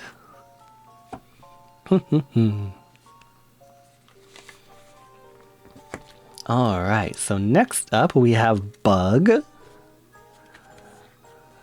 All right. So, for mine, I don't know if intention matters for you when pulling, but I'm thinking about how to go about sustainability with my channel for the pull. All right, I could try and we could try and work with that and see what we can get for you. Okay, so channel sustainability, sort of success with that. All right. We'll give it a little shuffle, a couple little cuts in there. And Bug, your card is going to be the Two of Presents. Here we are. There we go. All right. So let's take a look. Oh, flipped right to it. That was convenient. All right. So the Two of Presents reminds you... Oh, gosh. Sorry, one second.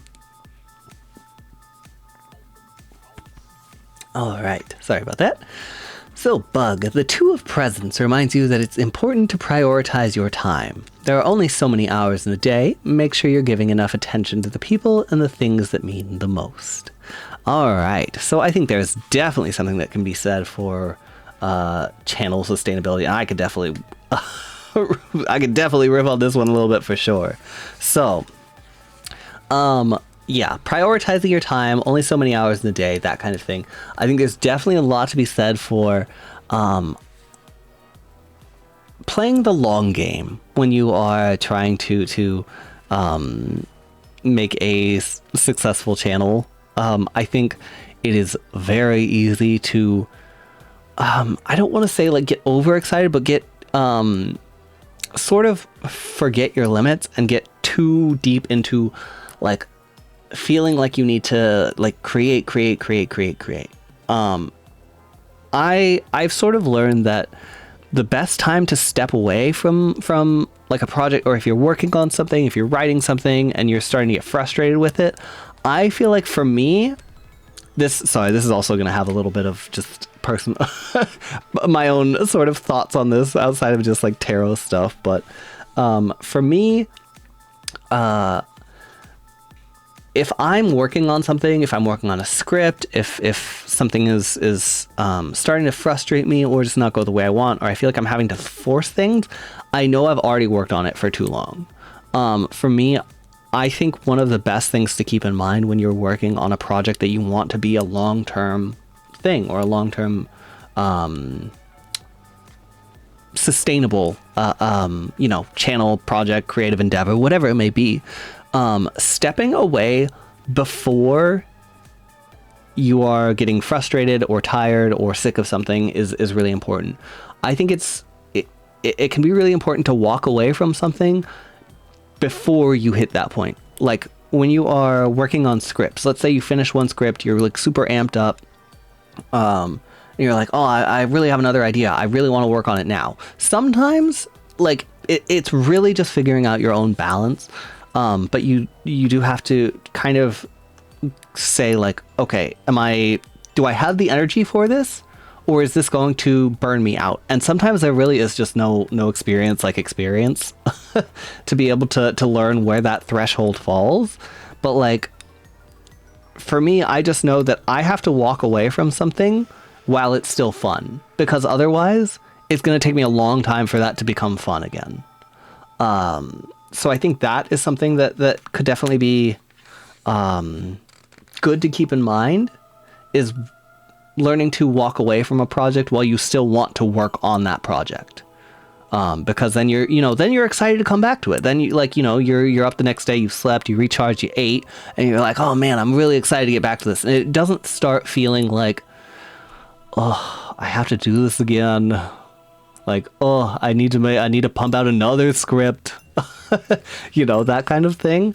But yeah, so it's important to find that balance of being excited and harnessing that kinetic energy on what you're working on, but also, like this says, only so many hours in a day. You can only do so much. There's only so much energy to give, to go around. And I think just finding that balance, is really important. And unfortunately, there's this. I can't say exactly how to find that balance or where that balance lies for everybody, because it's going to be different for everybody. But yeah, just sort of like how this says, like, make sure you're giving enough attention to people and things that mean the most. So sort of along that line, making sure that you're putting as much energy as you can, or that you want, into your channel sustainability, to make it a long-term project, which it obviously already is, like a passion of yours, obviously, but in terms of like the even longer game, just making sure that you are giving that the attention it deserves, but not neglecting other things in your life. Hugely important, I think. Really important balance there. So that's a little bit of tarot, a little bit of just my personal experience. So, but I hope that helps. But thank you so much for the redeem, Bug. Honestly, it's been such a pleasure having you here. Thank you so much for stopping by. I know, like, we're not like ending, or you're not leaving or anything. I just wanted to say, like, it's been nice to get to say hello.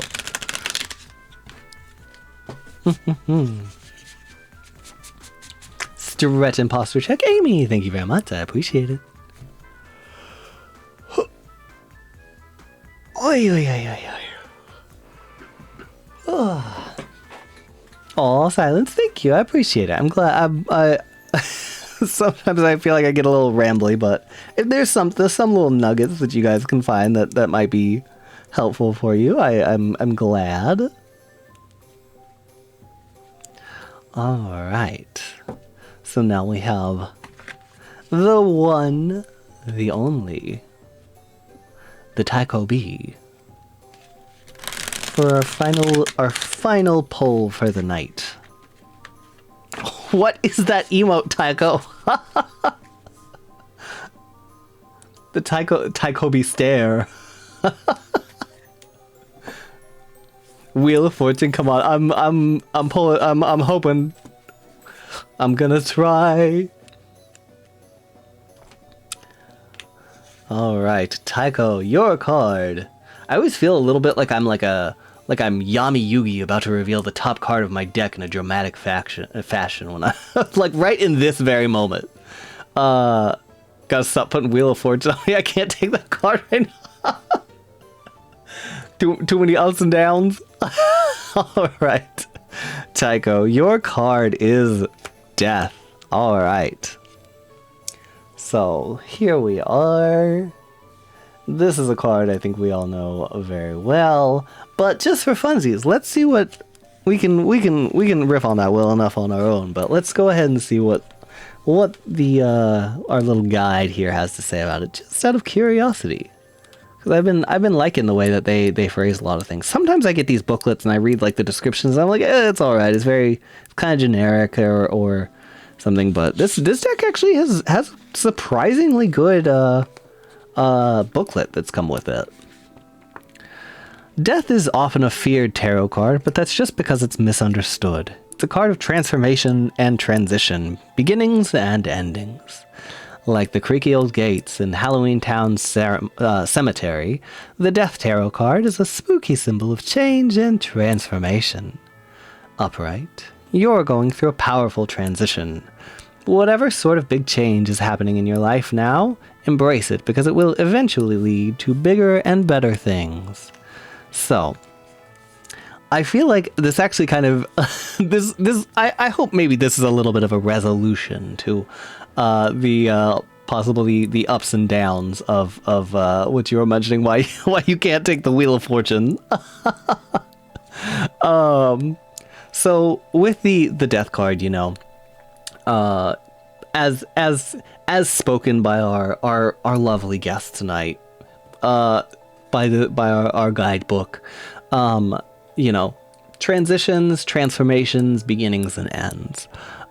So I think like there is maybe a little bit of a hectic journey that you've been on, it sounds like, lately. But hopefully at least some ups to balance out any downs, or any craziness. But I think the death card is sort of maybe a symbol of the transformation of, I think like if you think about it in terms of just like maturity through life, you know, I think a lot of processes go from like, you know, like the hecticness, the craziness of all of the changes of childhood and adolescence and everything, which is always such like a kinetic, insane time, for better or for worse, good or bad. Which, you know, eventually like that journey of childhood, like to some degree does end, which can be sad, but it does open up into a lot of the times, for not for everybody, but for a lot of people, I think that craziness and that kinetic energy that does maybe kind of come to a little bit of a, maybe if not a close, it sort of levels off. I think as you get into adulthood and everything, and I think maybe that is sort of a similar process that this might be alluding to, not necessarily like the whole, you know, journey of childhood and adulthood, all of that, but just sort of that same idea of being in a journey with a lot of kinetic energy, a lot of ups and downs, that does eventually develop and mature and become something a little smoother, a little bit of an easier ride.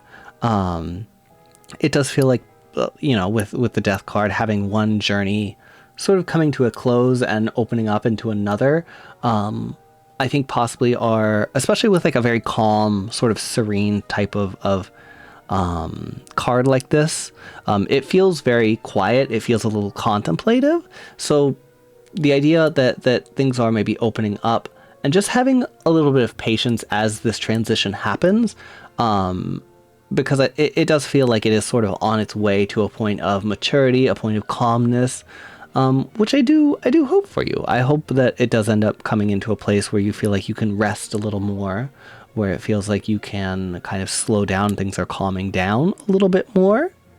So that is what this sort of feels like this symbolizes with me. And I hope you do find some calmness and some quiet in upcoming times, because I think we could all use that sometimes. But there is your card, Tycho. Death. The rest is you finally stream again.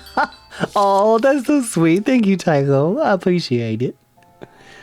Rita Smack, thank you so much for the follow. Welcome to the coven, and I hope you enjoy hanging out, casting spells, brewing potions, doing Halloween things with us, reading tarot cards.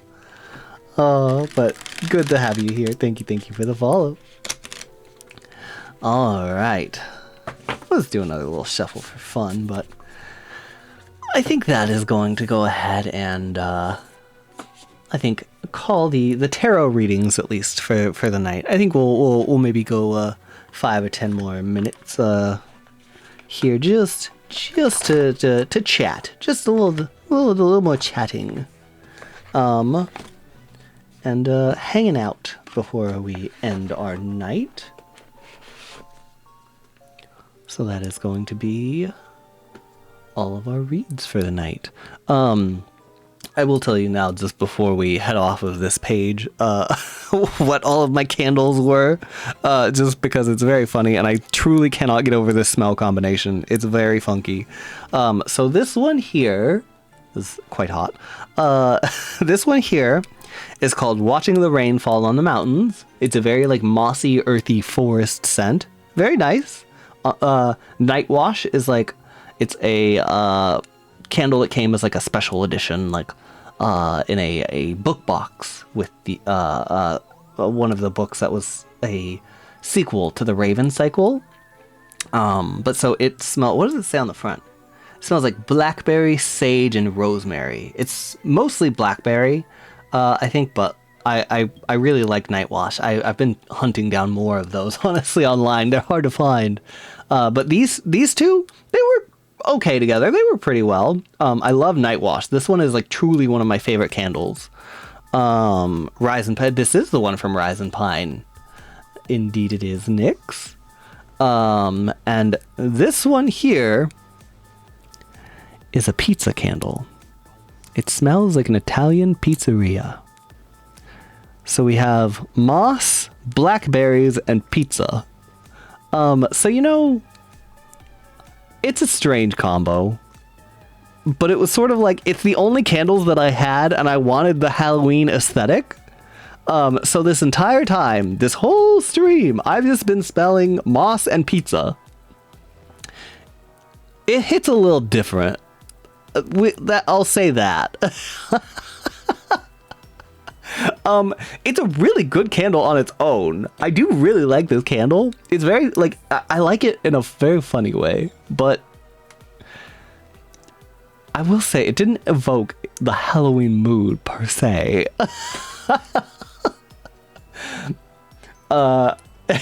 Reed, yeah, it very much is amazing. Awe-inducing even to smell this combo together. Not the Five Nights at Freddy's realness. Oh my god.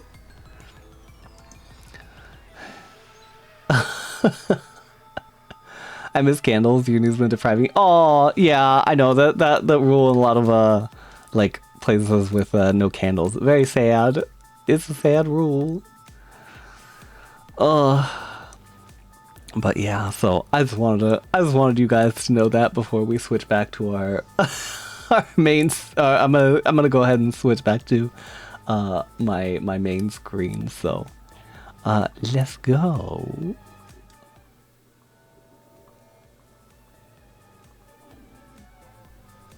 Alright. Oh, now actually, while I move myself, this does kind of give me the opportunity to show you guys off my background a little bit. Little spoopy forest background.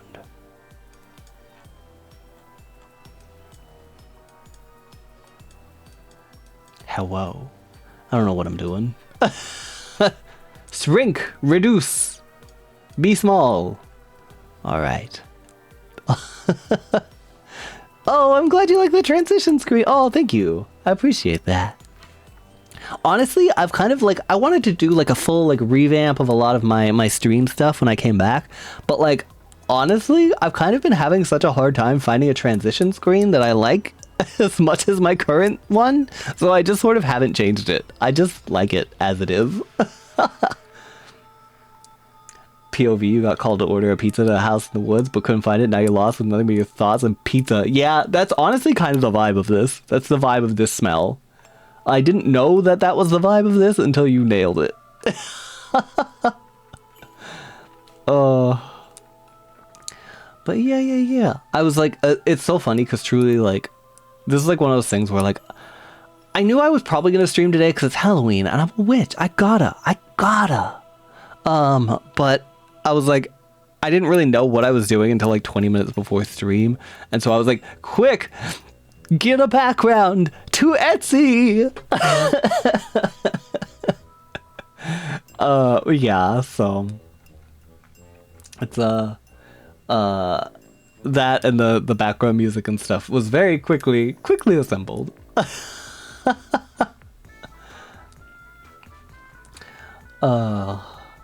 Random question: would you ever accept a small gift from fans? Should DM on Twitter? It would depend on the nature of such, but yeah, feel free to DM me. I could at least I could hear you. I could see what you mean. If you're concerned, if there's anything like any sort of nature of it you would prefer to keep private, but please feel free to DM me on Twitter.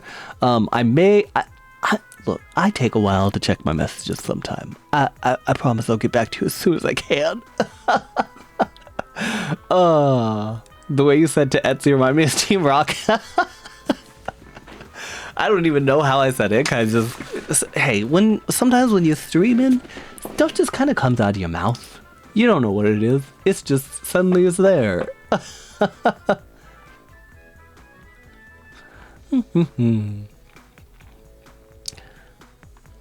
Oy, oy, oy. So I realized I never asked though. I was curious. What did you guys do for Halloween? I'm sure Halloween is it's over for my time zone, which means it's really pretty much over for I think like 95% of time zones. So just out of curiosity, what do you guys do for Halloween? Any you guys get up to any fun stuff? Anybody go out and see the FNAF movie for the holidays? Dressed up and gave a presentation for my writing workshop. Ooh, writing workshop sounds fun. I hope that was a fun project. I know presentations are not always the most fun things, but sometimes when you get to present on stuff that you're interested in and you like, that can be nice. Played so much OnStar. I'm glad. Tycho's on that grind. Not a thing here beyond stores trying to sell things. Chill and spend time with roomies. Saw that. Oh, yeah. Playing scary games. Yeah. Working on a VR chat avatar. Oh my god, 3D modeling. 3D stuff is so hard. VR chat stuff is so hard. Even when I had my 3D model, when I was like trying to port it to VR chat, I had to pay somebody else to do it because I was like, I was so lost. My shit's so broken.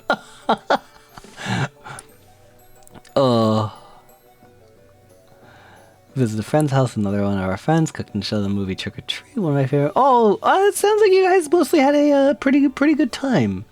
Chill or otherwise, like I'm glad. Have you still got your 3D model? I do still have my 3D model. I just don't use it very much. I actually kind of like, I personally prefer, like, if we were just talking general concepts, like 2D models like this one versus 3D models. I actually kind of like, I don't think one is better than the other, but just for me, there are certain things about 3D models that I kind of prefer. Like, they're very expressive. Like, at least like when they're done right.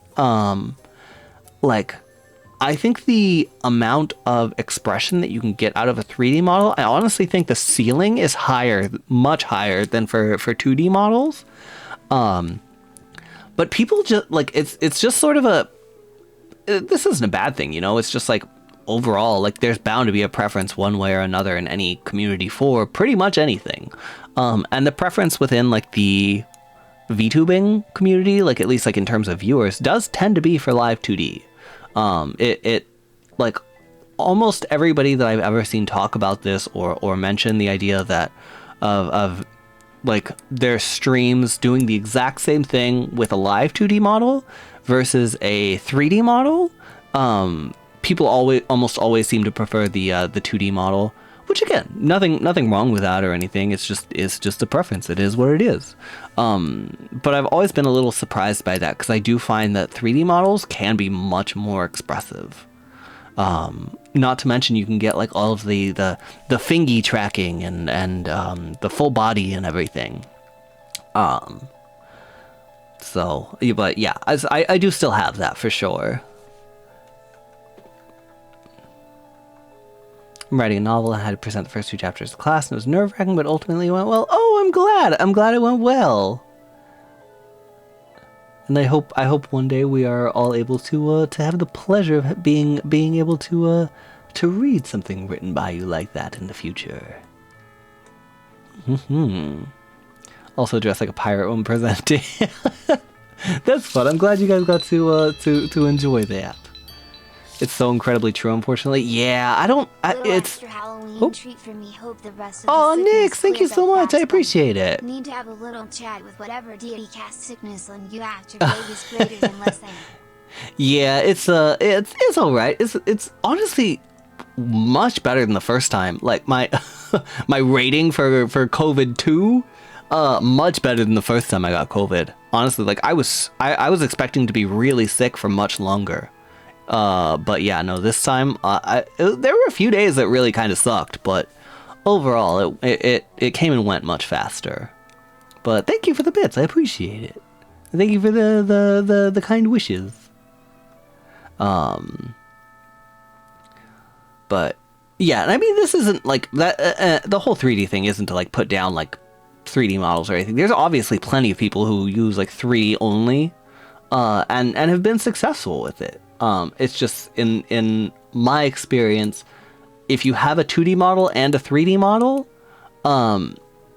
generally people seem to prefer the 2D models. Of course, like quality and everything of all of that will be some amount of factor, but just sort of generally speaking, actual 3D modeling would probably kill me. Yeah, 3D is so hard. It's just like thinking in that extra dimension on a computer screen is so hard for me. I've tried it before. Like I took like a game design class and a 3D animation class and stuff in school, and I kind of wasn't sure what majors and stuff I wanted to go for, and it was so difficult thinking in that in those concepts for me. Yeah, not my speciality.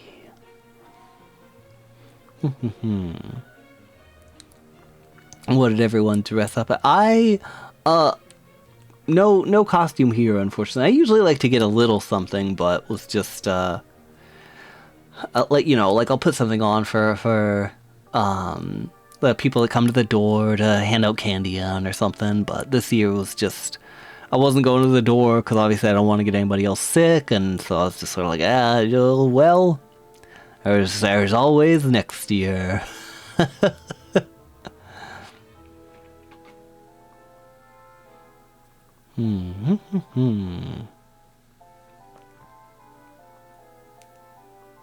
Wanted to wear my inflatable dinosaur suit, but didn't have time. Aw, those inflatable suits are always so funny.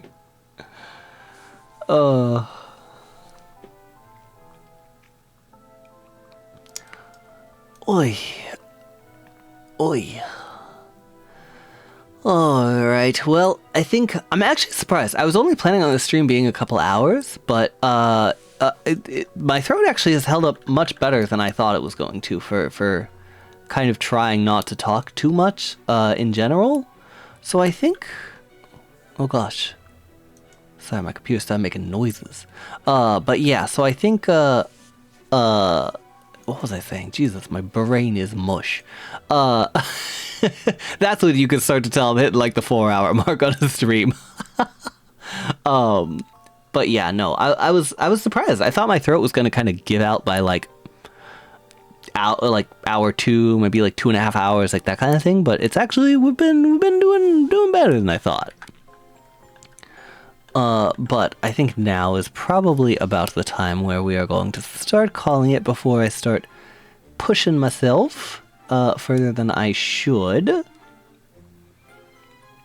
Oh, sound pretty good. Hopefully it's clearing up. Yeah, I can feel like there's just a little bit sort of like, I can feel it like in my, like right behind my nose, like, oh, not even quite my sinuses, but like, yeah, I can still feel like a little bit of something, but it's mostly gone, I think. So fingers crossed.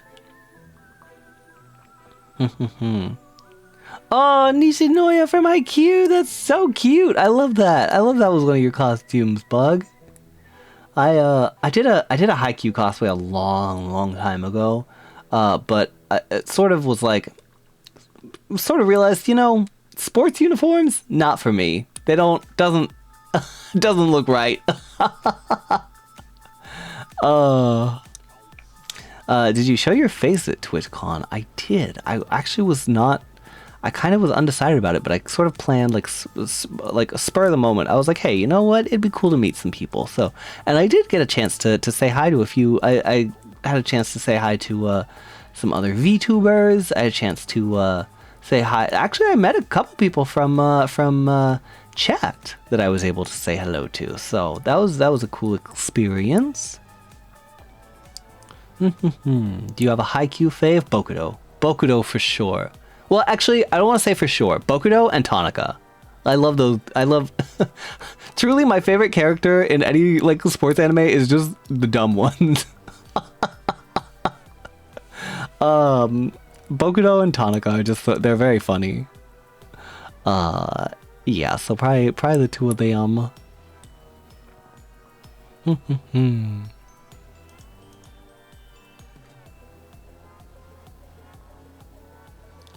Let's see. Sorry, I'm checking some things out.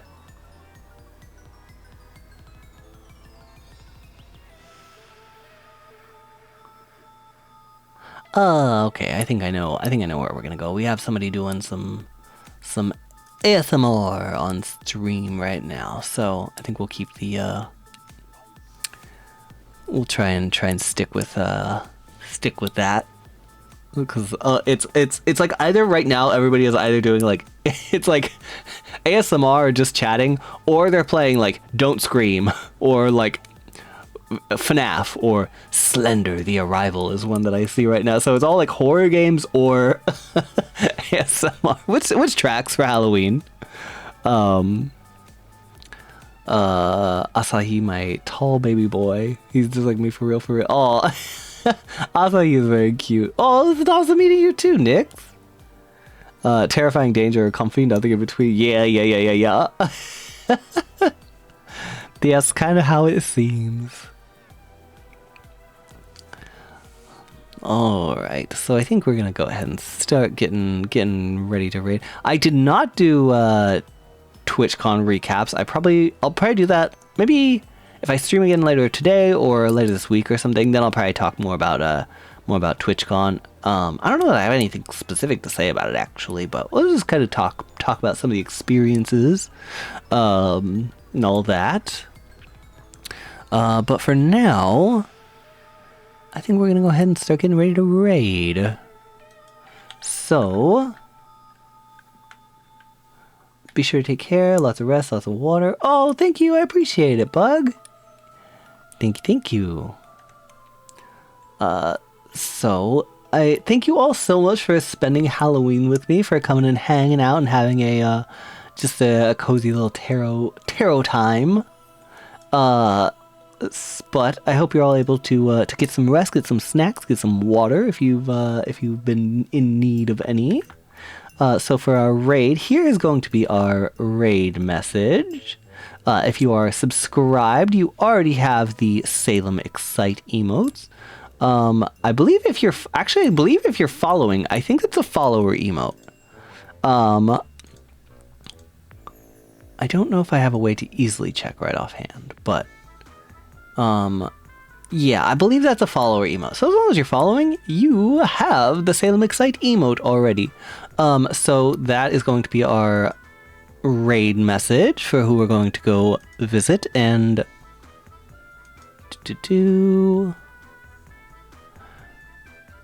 go see some ASMR. Let's see, I do believe the stream we're headed over to is an 18+ stream, so I do ask everybody please be respectful of that.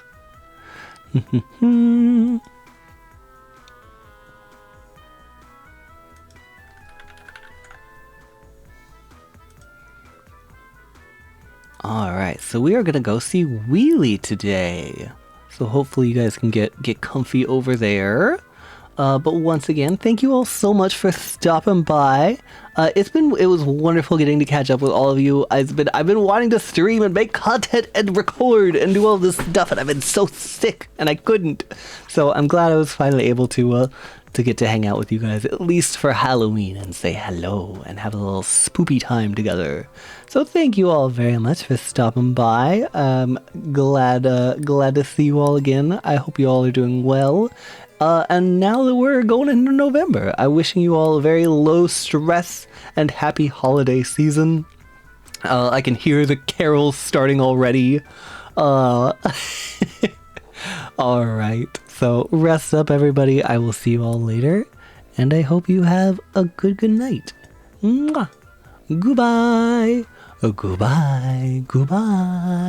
It feels so funny to be like saying this and looking over at like my little like horror themed model for the night. Goodbye.